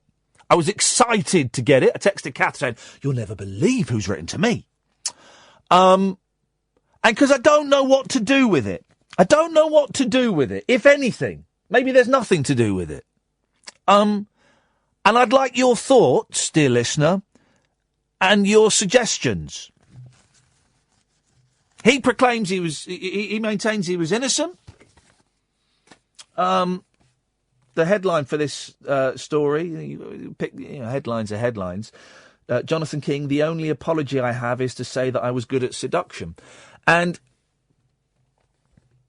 it's the 14 and 15 years of age is the thing that gets me. It's the thing that gets me because that is they are children. 14-year-old boys are children, and there is a whole psychology. One of his arguments is, well, why did they keep coming back? Well, there's a whole psychology as to why victims of abuse keep returning to the abuser, because it is love that they are being shown.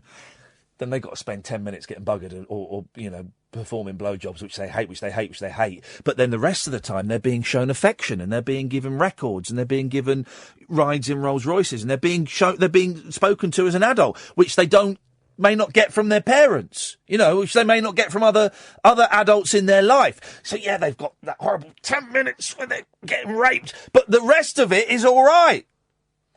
And it's not an equal relationship, is it? It's built on power. You know, one relationship is built on power and success and money and fame. And so your thoughts, you may not have any thoughts, but your thoughts on this letter that I've got, your thoughts on this letter. Maybe that's it. Maybe we don't go anywhere. Maybe he's listening and he'll send another one. Maybe someone is listening and is monitoring the airwaves for mentions of his name. People do that and they're letting him know. I don't know. I'll let you know if I get another letter. 0344 499 1000. Late Nights with Iain Lee on Talk Radio. Late Night, Iain Lee on Talk Radio. We'll get you talking. 0344 499 1000. Good evening, Matt. Good evening. How are you? Yeah, all right. Thank you very much. I've lost quite a bit of weight. I'm down probably up a bit because I had a big tea, but I was down to 15 stone 1 this morning. I was 16.6 about a month ago. Well, then I'm sure you're looking delightfully svelte. I'm looking slim. I'm looking slim. I'm going to be below 15 stone by the end of this week. I can almost taste it. Not taste it. I can almost guarantee it. You can feel the burn. Well, I did. I went to an abs class yesterday, and what that means is for 30 minutes you keep lifting your legs and doing squats and hurting your stomach. Oh man, alive! It was killing me. I went to one of those once. And I thought I was going to die. Oh, it was great, but I loved it. And the thing is, I kept doing the exercises quite quickly, and so the woman, who I think was Swedish, would come and go, "Why have you stopped? What is going on here? Can't we do it?" I said, "No, I finished it. I don't believe you." I said, I finished! Always, Ian, your accents are skillful and to be confirmed. They add colour to the story. Anyway, Matt, yes, carry on. So I was calling partly about Jonathan King and his letter to you. The man is an absolute publicist and a fantasist, and as far as I can tell, he refuses to take any responsibility for anything that he has ever done. And so he writes to people on a fairly regular basis. I think he wrote to John Ronson. Well, John Ronson did a film about him, which is, I believe, is on YouTube. Yeah. Which was a remarkable film. But I don't want to lose sight of the fact that he had sex with 14-year-old boys. Yeah, and he knew that I'm assuming he says he didn't. He was convicted of it. And he also says that actually he can prove he claims he never met those boys.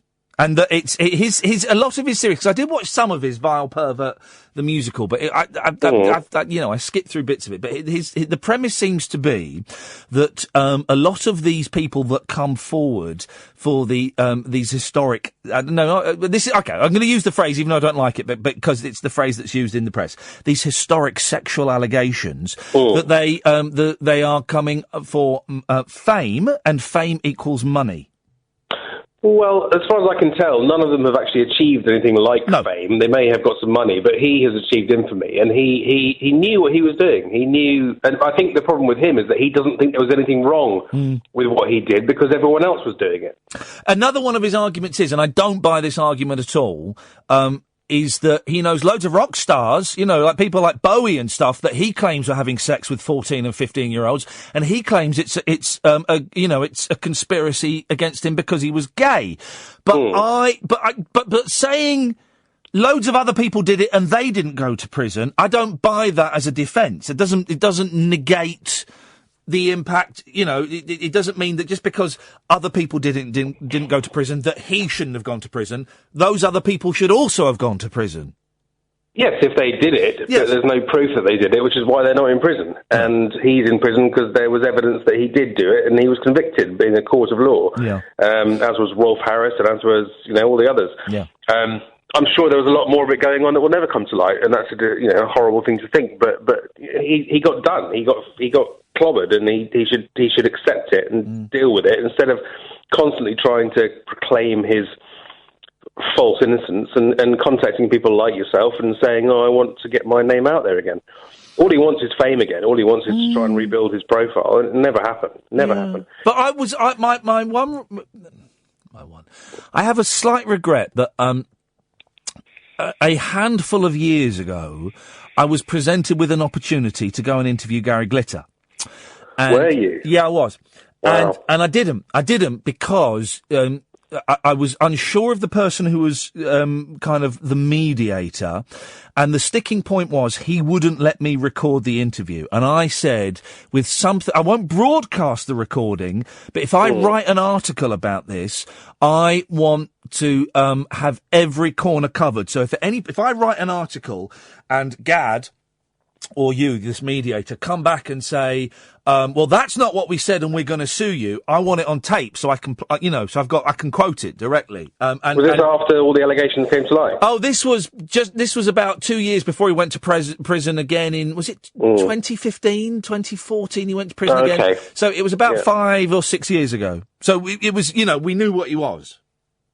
Yeah, because one of his excuses was that, well, it was in Vietnam or wherever it was, so it doesn't count. Yeah. Well, he was stitched up in Vietnam, and that he didn't sleep with those girls, and he was just giving money to the families, and he only had a few images on his computer, and there's no harm in that, but he regrets doing that, and he's really ashamed of it now. All of that stuff.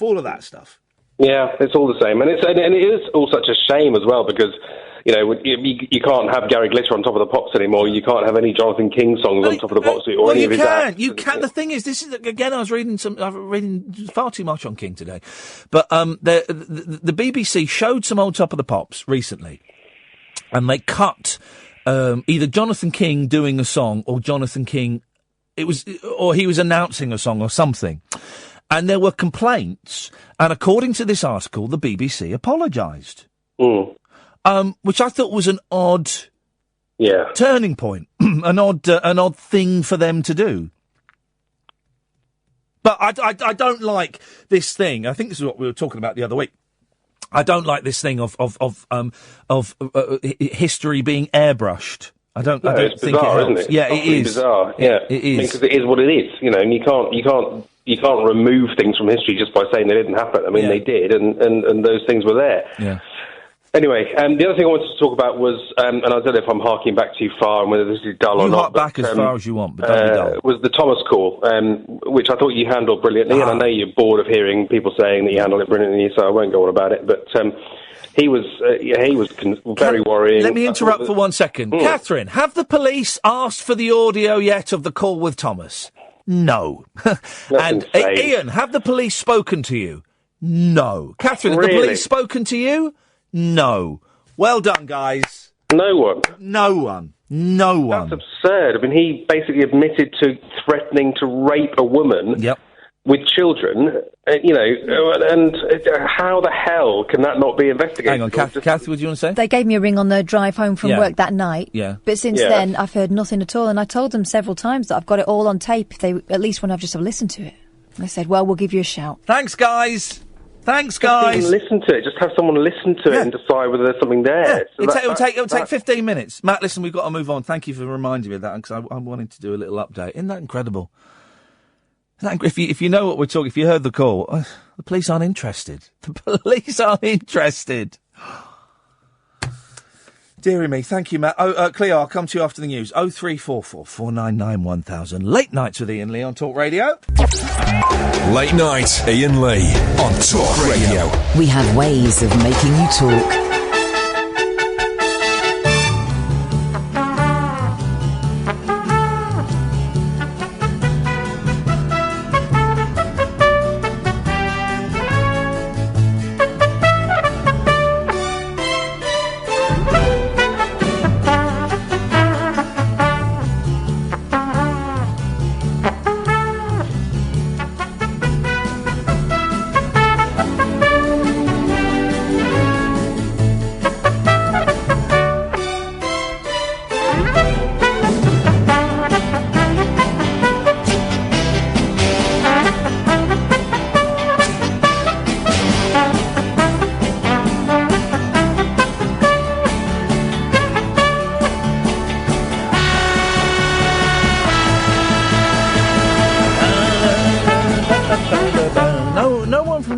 Interested in a call to the show from someone who we perceive is still a threat to a young lady of 22 and her 2 children. Well done, guys. Well done, Met Police. Well done.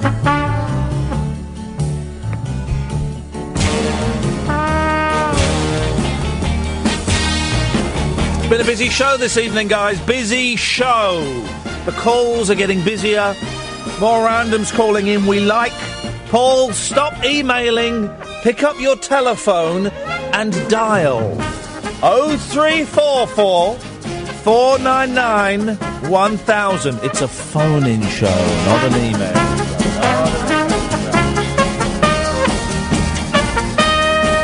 People on Twitter and Periscope, come on, guys. It's not a tweeting or a periscoping in show. It's a phone-in show. A phone-in show.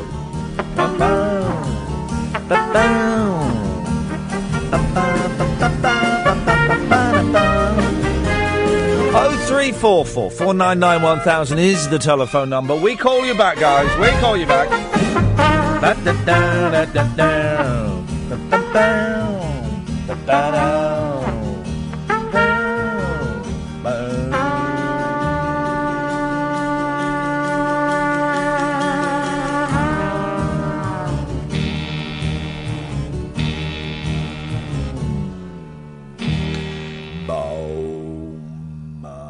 0344 499 1000 is the telephone number. If you want to give us a call, you're more than welcome. Just make sure your call ain't dull, guys. Cleo. You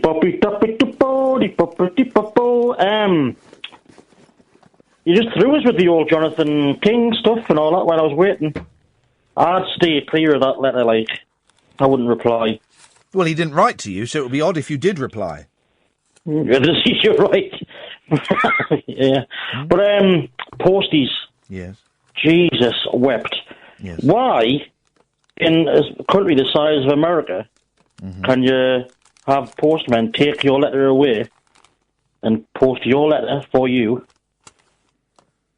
as well as view letters? I've no idea what you're talking about.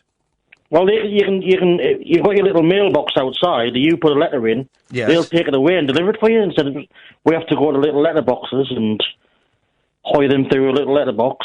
Yes. They can take it away for you. It's like America's gigantic, and if they can do it, why can't we? They're rubbish. Yeah, well, because postmen I'm sure most of them are good people. The reason I'm doing this, and here's part of the problem, right? I had to post something. I had to post something, and something I'd sold on eBay. And the person has just messaged me saying, "Has this shipped? Let me know. Have seen no shipping info." And so now I've got to go and I've got to find the reference number and I've got to send this. Oh God! And you go in the post office and they haven't got a clue what's going on.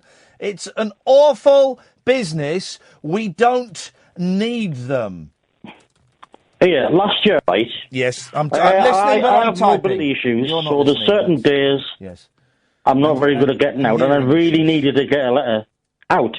Yes. And I didn't have any visitors, so I was like, right, when the postie comes, I know they don't do it, I'm going and beg and say, would you mind, one off, taking this away and putting it in the letterbox? Because there's like one... The way he comes into our estate, he passes one every single day. Yes. I asked him, and he's usually a nice bloke. Yes. Lovely man. Or with a little whistle as he walks down the path. Yes. And I went, right, dude, I really need this to go out. And I've got no one to take it to the letterbox for us, and my mobility's gashed today. Can you please take it? It was like I asked him to murder Bambi. He was like, well, if I'm going to do it for you, I'm going to do it for everybody else. Wherever I do it, I was like, dude, he makes a good point. He does make a good point, Lane. If he does it for you, then he would have to do it for well, everyone else. I agreed with him. I said, How far away was the post box? Oh, God, it's the other end of the estate. I can't walk that far, you see. Well, and it was a Friday, and I you thought... shouldn't be sending letters, then. I had to. It was a form. Well, for what? It was a form for a benefit. Right, okay, you can do that. You can do that online. You can't. I needed ID. You scan it. ID. You scan the ID. No, you can't. What do you mean, no, you can't? Of course you can. I've done forms for benefits online, and you scan the ID and you send it off. No, you can't. So you sent your actual ID in the post? Yes. Well, you're an idiot. Well, they told us to. Well, you're an idiot. Like they told us to. I'm not going to. Well, how did you get it? How did you get it? Then makes up the rules. Then does. How did you get it sent then? Oh, he took it in the end. But you know what he said? No, I don't. He went, "Oh well, it could take 3 days just for me to get it nearer. I don't want to go past letterboxes every day." I'm coming down. Like, you're a postman? No, but no, I'm actually coming down on the postman's side on this. No, you can't ask a postman to go and post a letter in a letterbox. One-off. Well, but you might as well just call someone from the street, shout it out of the window.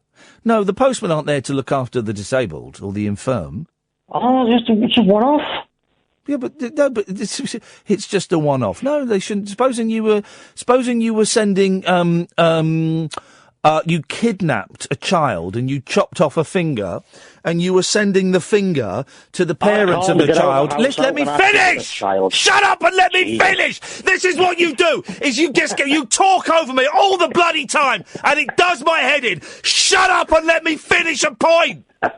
I'm serious! It's all you do! Carry on. Sending a bloody finger to the parents, and then that letter's got the postman's fingerprints all over it. If you come back with, "Have you finished?" I'm cutting you off. No, I'm not. I'm just trying to... Cutting you off. Never listens. Never listens. Never listens. Do you hear that? There was no conversation. I'm sick and tired of this flipping job, right, of talking to people. Barry's another one. Never listens. Don't listen. We're talking to Barry. I'm trying to squeeze blood out of a stone, right? And trying to engage in a conversation. There's no engagement. I'm sick and tired of it. I really am. Engage. Otherwise, what's the point? What's the point? What's the point of any of this? Jeez.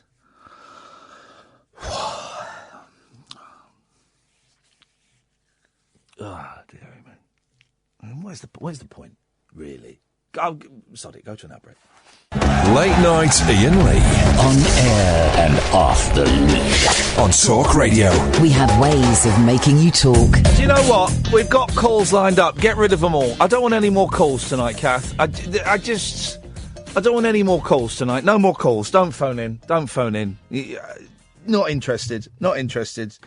We'll try again. I'll steer this baby home. Don't worry. I don't want any more calls. Clear the switchboard. I don't want to talk to these people. I work really bloody hard. Right. I was excited about coming in and doing the show today. Really excited about coming in and doing the show and thinking we've got a real chance to make something unique, make something great. You know, I listened to a lot of radio this weekend. It was all pony. Absolute tosh. Nothing decent at all. And I thought, a real chance to create something tonight and make something. And I just don't think you're up to it. I don't think they are. I'm not even doing a thing now. I just don't think they are. Do we need to get an expert on to explain how conversations work? Is that what we need to do? Do we need to get a writer of fiction, to talk about creative expression? Do we need to do that? Who would be good to talk about creative expression? Because some of these calls tonight have been boring,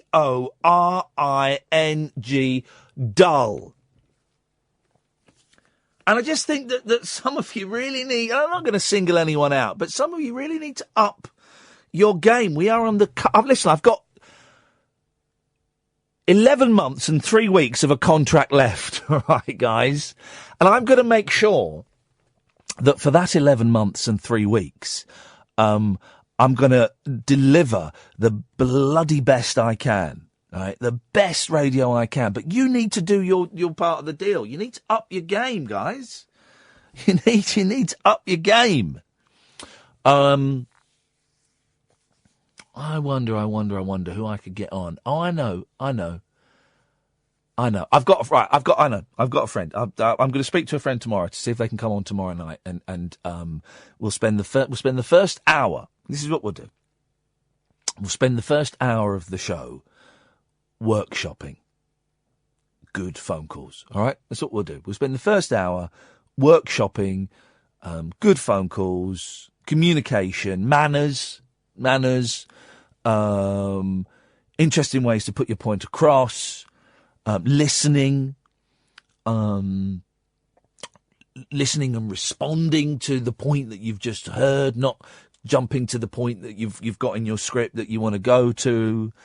We'll do some. We'll make it fun. It's not going to be like a lecture, but we will. We'll do some workshopping. We'll do some little scenes, a few lartsies, and maybe play some trust games. Maybe we've got to go back to basics, Kath. I'm assuming that everybody is up to my standard, and of course that's arrogant of me. It's arrogant to assume that everyone is at the standard I am at. Of course you're not. Of course you're not. You're not trained. It'll be like kind of like a team building thing, and you will learn to trust me, and I will learn to trust you, because I don't at the moment. I don't. So we'll do that. We'll have a little think, and we'll see if we can get some guests on. So the phone, stop phoning now. Put your phones down. Put your phones down. Put your phones down. Put your phones down. Put your phones down. Put your phones down. Last person, put your phone down. Put your phone down. 7-second delay. 2, 3, 4. Put your phone down. Put your phone down. Why won't you put your phone down? Good. Yeah. Why won't you put your phone down? Hang up. Are you serious? Yeah, hang up. Okay. Sorry. Apology considered. There we go. Great. Simple. I don't want any phone calls for the rest of the show between now and 1 o'clock. Is it the two mics tonight? Are the two mics in? Do we know who's in? Somebody will be in. Between now and 1 o'clock. What? Put your phone down, caller. All right. Thank you. At least that the last two calls. What did they display? Anyone? What did they display?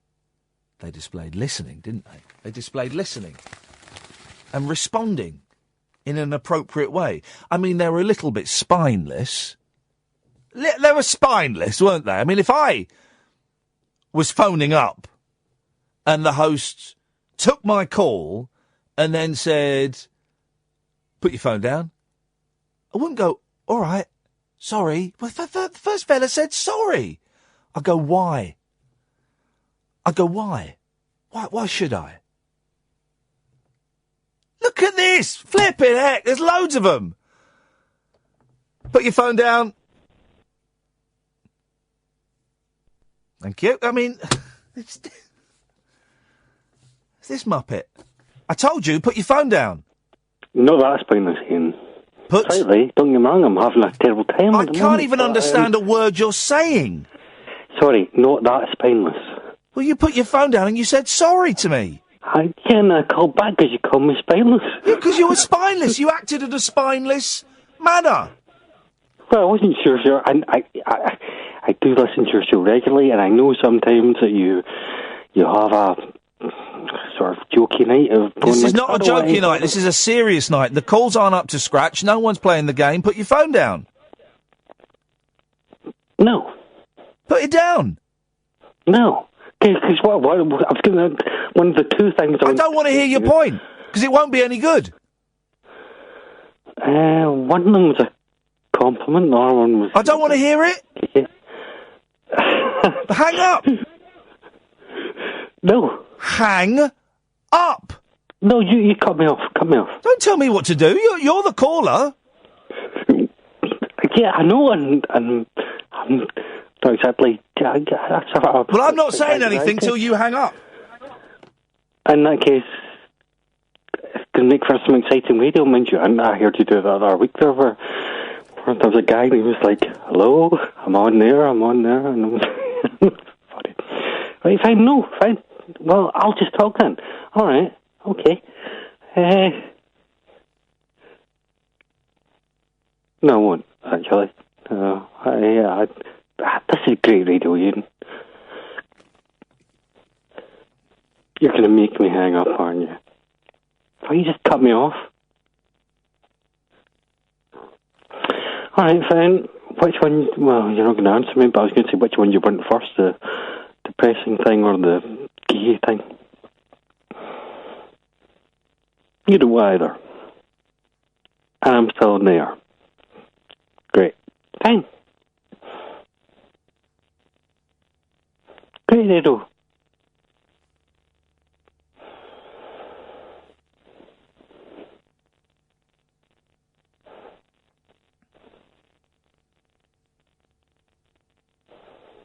One of the things, Ian, was somewhat of a compliment to you. But I'm not meaning that in a way, like, don't smoke up your arse or anything like that. I don't mean, it's why you're probably getting my yellow card for that, I don't know. No, one of the things was, I had a call with Tomatins the other day there, and he asked me, who do I respect? Or who do I look up to? And I thought to myself, well, who do I? And I thought, your name came to mind. And then what was that? I was like, cause I think he's quite brave, because he comes on and talks sometimes about having certain problems, and I hope you're doing well at the moment, even though you're not responding to me. Thank you. I'm embarrassing myself in front of the nation, or, well, however many listeners there are. And you know, I said, yeah. And then she looked you up, and she's like, all right, okay, I'll make a point of listening to him. And now you're back on air, and you've had one of those nights where you've been, well, thankfully you've not felt, it didn't feel like you sounded sad, which I'm glad to hear. But you've sounded like you're having one of those feisty nights, which is fair enough. But then I'm thinking, oh God, if she has tuned into you tonight, she'll think that's what you are. And I know your show's different every night. It's a different thing every night. Okay, At last, it's 25 minutes past 12. The first call of the night that I connected with. Oh. Yeah, I connected with you because you were honest, you were open, you were intimate, you shared something, you had something interesting to tell us. You shared a very personal, private moment about you calling up the Samaritans. That was beautiful, Derrick. Thank you for sharing that with us. I feel genuinely, I feel my life is ever so slightly better. It's been enriched by listening to your call. I mean that sincerely. Like I say, well, it wasn't a joke. I mean, it was... No, I know. You were honest. I could feel the honesty. Thank you for that, Derrick. Thank you. But is that just because I said that you were someone I could look up to? No. It's because you shared a really personal, private, dark moment with me, with the listeners, and I respect you for sharing that, and it was interesting, and it was real. It was real, Derrick. It was real. Best call of the night by a country mile. Thank you, mate. Seriously? Yeah, seriously, I mean that. Hand on heart. I mean it. Thank you. Can I do the geeky thing before I go? Yeah, you can. You've earned the right to do the geeky thing. And if you're listening at home, that's how you do a call. And it doesn't always need to be a big thing. It doesn't always need to be a private thing. But he told a story that was compelling and was sad and was beautiful and boom, connected. That's how you do a call. Sorry, I also just realised I'm sitting here vaping the phone. I know you hate that's smoking. Yeah, I'm vaping a little bit. If you're going to smoke. But go on, give us the geeky bit before I cut you off. The GameCube thing, do you have an actual GameCube or is it a Wii? No, the GameCube is arriving this week. It'll be an actual GameCube. Ah, right, okay. And did you buy it just for Mario Kart or some Double Dash? I presume I bought it for Mario Kart and for SSX Tricky.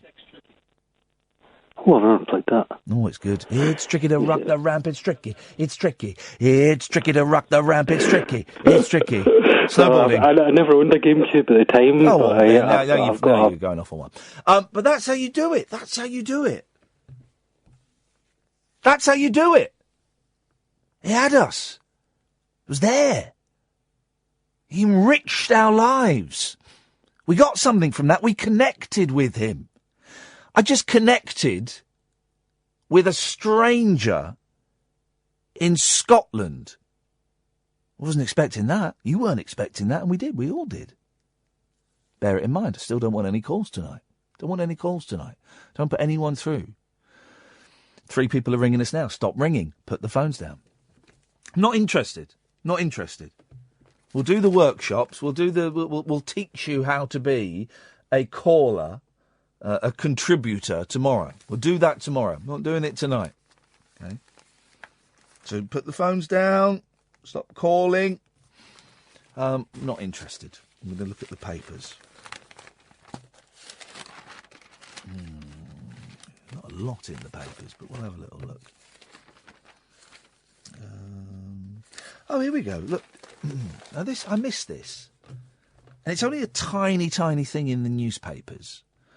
But I want to see more of this. ISIS and all this stuff. You won't, unfortunately. But security is hot at television studios, kind of rightfully so. But the live final, and was it live, or would it be live? Oh, the live final of TV talent show The Voice was thrown into chaos last night when a man invaded the stage. Now, which one is it? I wonder if... Mo Adeniran, 21, won. Was it Lee Nelson? So I'm looking at the picture thinking, is it Lee Nelson? It looks like Lee Nelson. I don't get that. Yeah, it looks like it's a tiny, tiny picture. It looks like him. I mean, really, had it just been, someone who got caught up in the excitement of the event, wow, that would be great, wouldn't it? I'd watch that. The excitement, like when Jarvis Cocker jumped up on stage with Michael Jackson and waved his ass. And then went to prison. And do you know who he went to the police cells? Do you know who rocked up at the police cells to defend him? You know who rocked up? Bob Mortimer. He's a lawyer. And Bob Mortimer went to the police cell and said, I'm here to represent Jarvis Cocker. Imagine that! Imagine that! But Lee Nelson... Yeah. I mean, I didn't watch his programme about hoaxing and stuff. He had a programme, The World's Greatest Hoaxer. And the thing where he threw money at Sepp Blatter was quite funny, I suppose.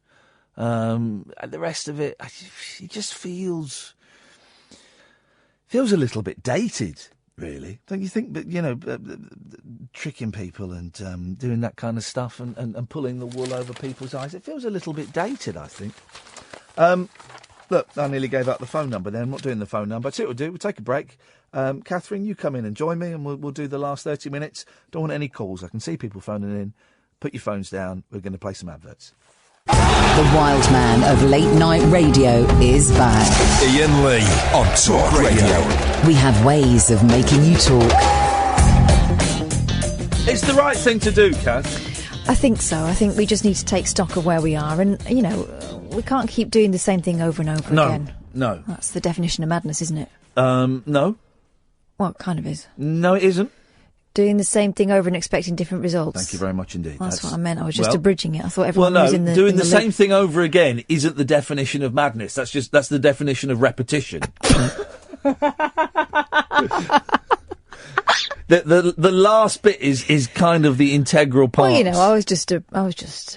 Was that Einstein that said that? Because I've heard that attributed to Einstein, but I can't believe it. I don't think he was a psychologist, was he? Well, there's that fake quotes. There's the fake quote from Winston Churchill about if we're not fighting to save the arts, then what are we fighting for, or something like that. Oh. Scott Balcony tweeted it to me. He said Churchill said something like, and someone then sent him a picture saying no, it's fake. It's an apocryphal story. Yeah. He did say that thing about, but tomorrow I'll be sober and you'll still be ugly. He did say that, I bet. I bet he didn't. I bet he did. Did he say the one about? This is attributed to Churchill. About he was on the toilet. Have you heard this one? No. I'm going to use a category B, so get ready to make your complaints to Ofcom, losers. Churchill's on the toilet, okay, and an aide comes in and knocks on the door, and he says, I don't know, can't remember the names of any politicians from around that time. Okay, so a politician. Mhm. So, but then A knocks on and says, a politician wants you to, is outside, he wants to speak to you, he says it's urgent. And Churchill apparently said, I can only deal with one shit at a time. I've never heard that one. Now, I don't know if, I don't know if that's true. We need an adult version of Horrible Histories, because you'd put that in. No one, how do quotes become quotes? People grass you up. But how do they become a thing? How does, all I have to declare is my genius. How does that become a thing? How does it, I guess. Because I say funny things all the time. You have to say it to a journalist in an interview, I guess. Oscar Wilde Not just said a journalist who happens to work with Oscar Wilde said that I don't work with any journalists. Oscar Wilde, I don't work with any journalists. Well, Sam Delaney, I suppose. But Oscar Wilde said that to a journalist. All I have to declare is my genius. Probs, yeah. So Oscar Wilde said when I was, what was it? He used to write stuff down himself as well. He's going through customs. Is that what he said? Going through customs, and the man said, "If anything to declare, all I have to declare is my genius." Was that the context? No, I don't imagine they would have had customs back then.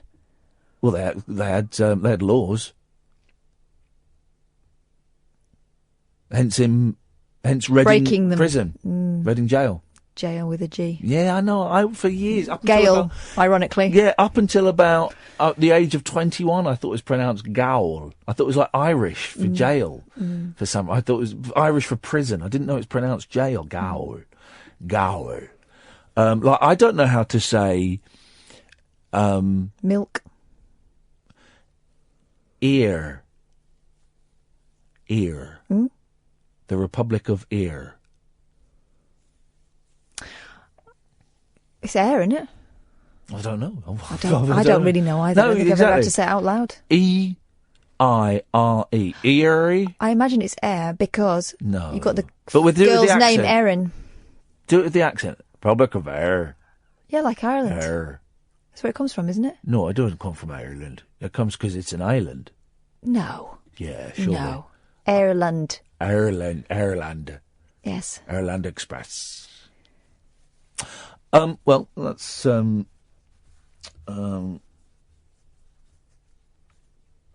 sorted. That's that sorted. But how do quotes? Did Vonnegut really say half that stuff? He didn't, did he? No, he wrote it. It's lines from his books. No, but things like, if brains were dynamite, you wouldn't have enough to blow your hat off. He didn't say that, did he? That's someone else. No, he wrote it in a book. Did he? The Vonnegut quotes aren't quotes that he said. They're lines from his book. Did he say the dance like nobody's watching? Yeah, the one he didn't do, which people thought for a long time was him. It was said that it was a speech he gave at a school. Was the sunscreen? You know the sunscreen. Wear song? sunscreen. Yeah. I thought that was your fella. Well,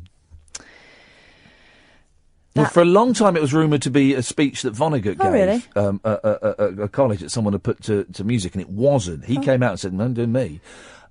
It was just some. It was just that director. It was the guy, Baz Luhrmann. Baz Luhrmann. Was it Baz Luhrmann? I thought that was quite good. That. I mean, it was weird. Oh, Sunscreen was awful. Wasn't Sunscreen awful? I don't remember. No. Should we ever listen to it? It was it was different. Wear a sunscreen. I thought it was a little bit sunscreen. Should we ever listen to it? Mm-hmm.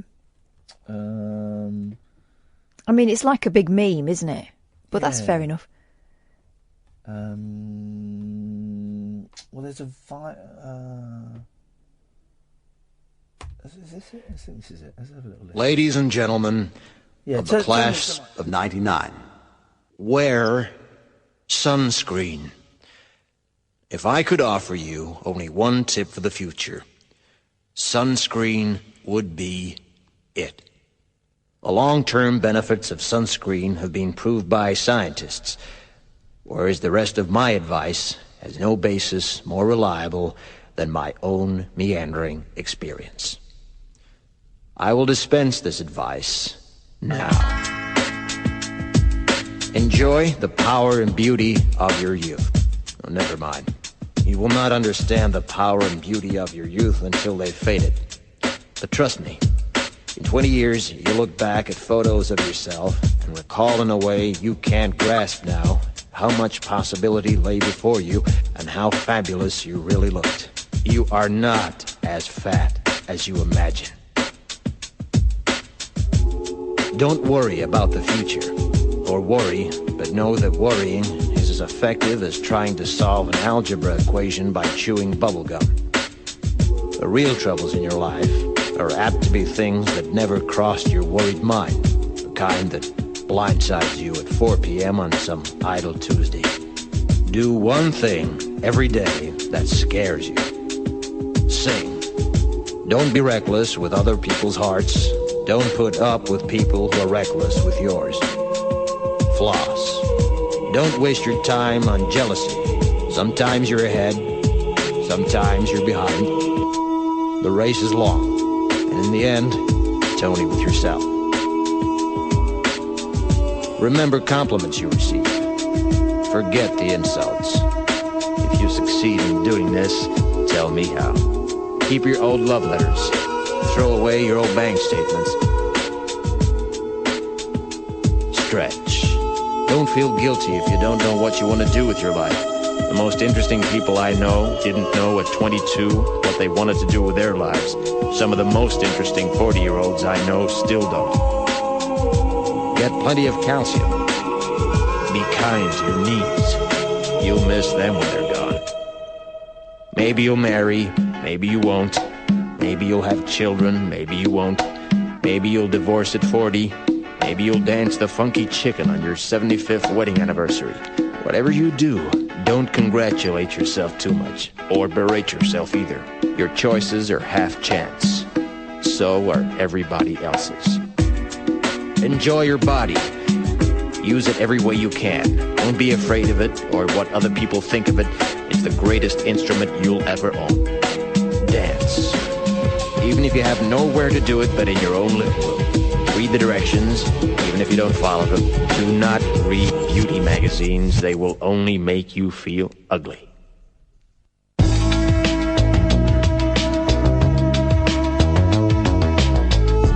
Get to know your parents. You never know when they'll be gone for good. Be nice to your siblings. They're your best link to your past and the people most likely to stick with you in the future. Understand that friends come and go, but with a precious few, you should hold on. Work hard to bridge the gaps in geography and lifestyle, because the older you get, the more you need the people you knew when you were young.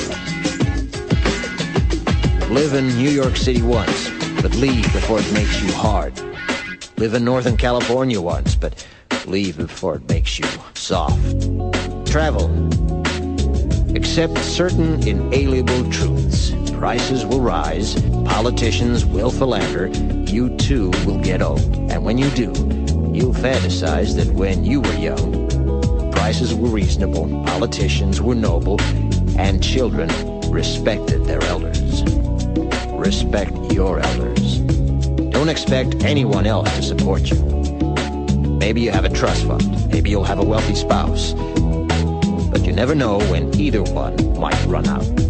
Don't mess too much with your hair, or by the time you're 40, it will look 85. Be careful whose advice you buy, but be patient with those who supply it. Advice is a form of nostalgia. Dispensing it is a way of fishing the past from the disposal, wiping it off, painting over the ugly parts, and recycling it for more than it's worth.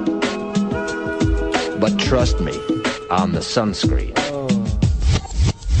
No, I remember at the time thinking it was tosh. You like that? No, I find it interesting, but they've missed out my mum's major piece of advice, which is... Oh, did they? If in doubt, do now. Oh, yeah. Mm-hmm. If in doubt, do now.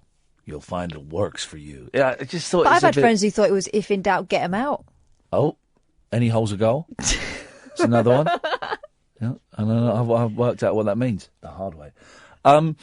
No, that's dated horribly. The thing about the parents was nice. Yeah. The rest siblings. of it, but the rest of it was patronising. I don't think it was patronising. I think maybe you could accuse it of being facile. No, I don't think you could. It's not facile. It's patronising. Well, Wear sunscreen. Don't mess with your hair, because by the time you're 40, it'll look like you're 80. Look at him now. Right, there's kids walking around the I still don't know streets who now. wrote that. That wasn't Baz Luhrmann that wrote it. No. He directed... Moulin Rouge. Okay. Have you ever been to the Moulin Rouge? Yeah. It is a right old dive. I used to have a friend who was a dancer at the Moulin Rouge. And she said she used to draw her abs on every night. Yeah. It's horrible there. I've never been in it. I walked past it. I've been in it. I went to see a show, but booked a ticket. It was like 200 euros a ticket.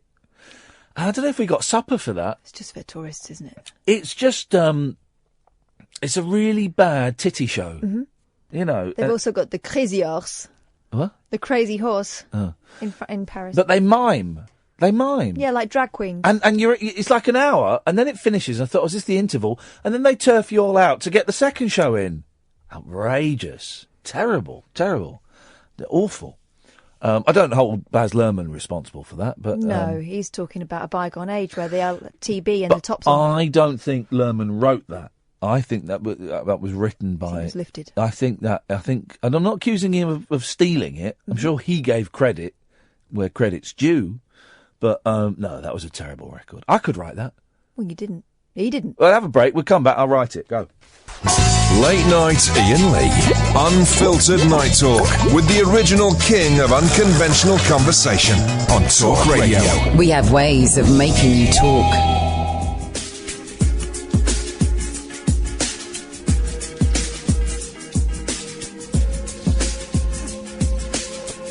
Don't watch Mark Wahlberg films.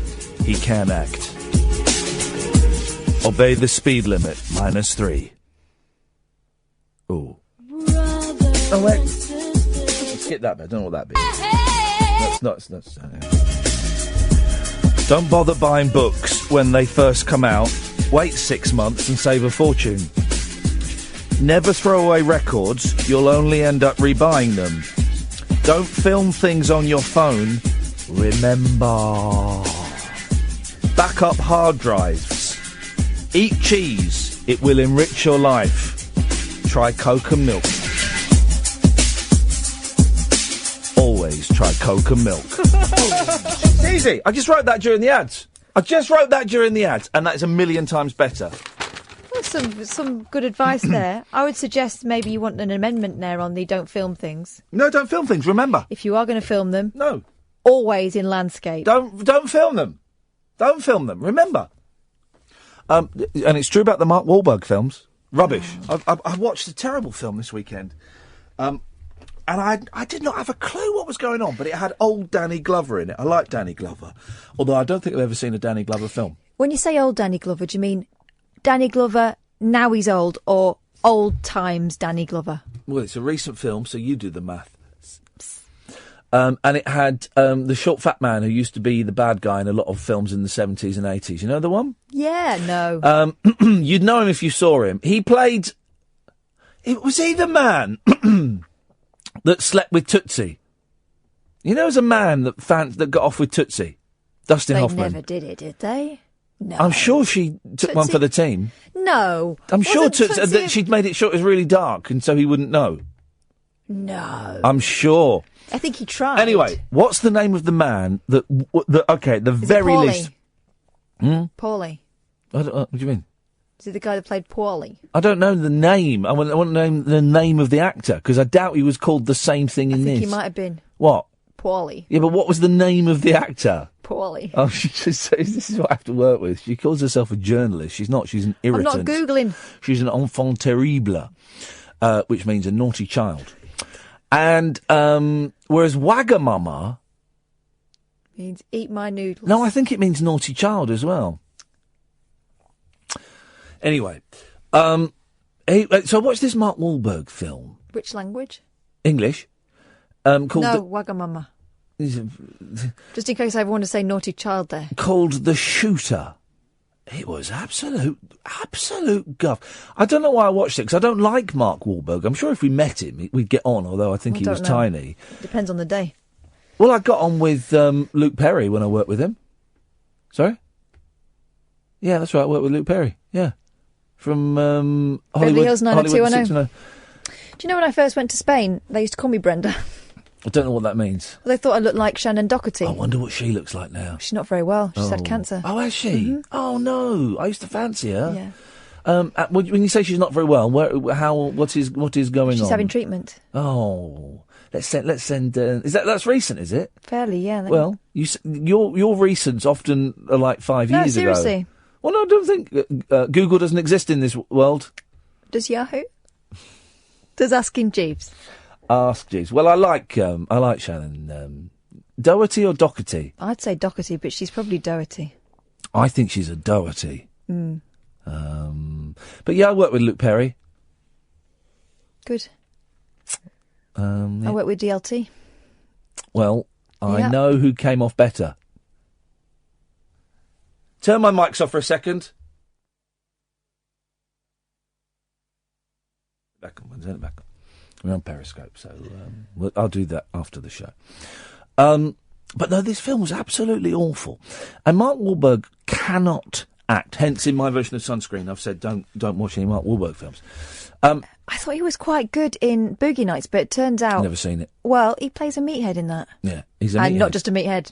He wasn't in the Backstreet Boys.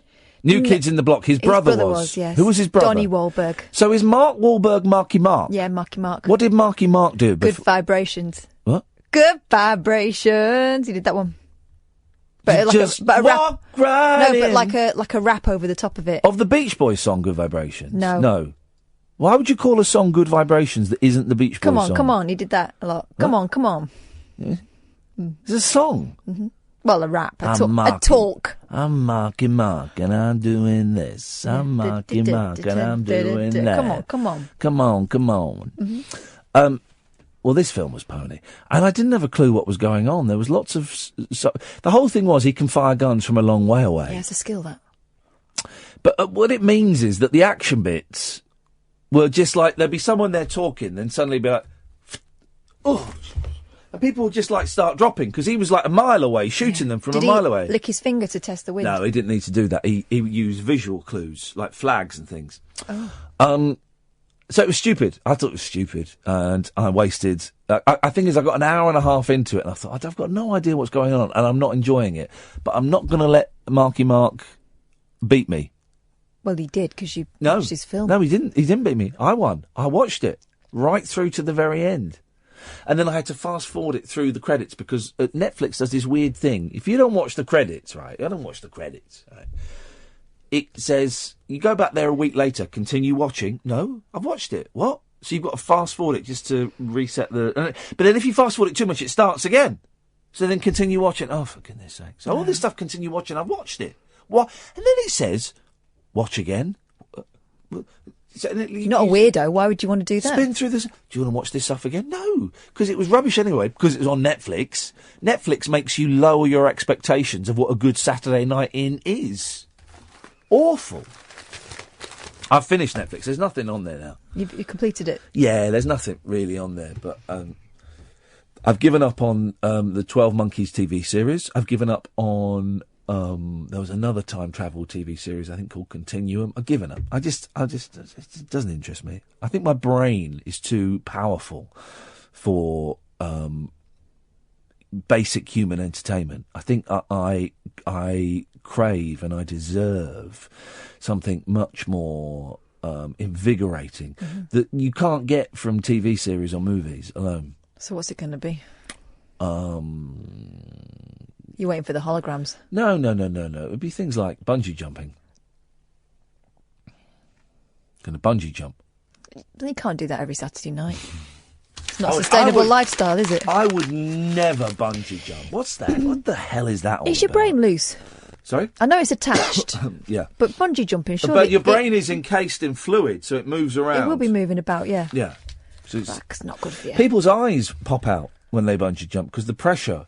Ba-doing, and their eyes pop out. And some people have got back to the top and their eyes are hanging from stalks. Honestly, this is absolutely true. There is video of it. Their eyes are just hanging from stalks on their face like that. Do they still say, I want to go again, I want to go again? Yeah, but people like that, I think they deserve everything they get. Loose eyes syndrome and all of those things. And, So the moral is close your eyes if you bungee. that's the end of the show.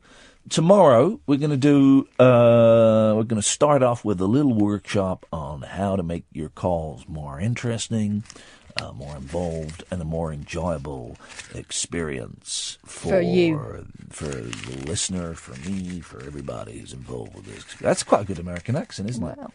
I'm American, and I've got my gun, and I'm going to whoop your ass. Is that Marky Mark? Yeah, why not? Oh, no, he talks a bit more like that. He's a high. You've got a gun, you don't need to whop anyone's ass. You can do it from... I won't be ass with I'm Marky Mark. Come on, man, for good vibration. What? Well, it needs a little work. Yeah, it needs a little work, but then, you know, so everyone, if you can't improve, then what's the point of doing it? That's it. That's your lot. We're done. We're dusted. Thank you to just me tonight, actually, yeah. Talk Radio. Digital debate for the UK. Talk Radio. We'll get you talking.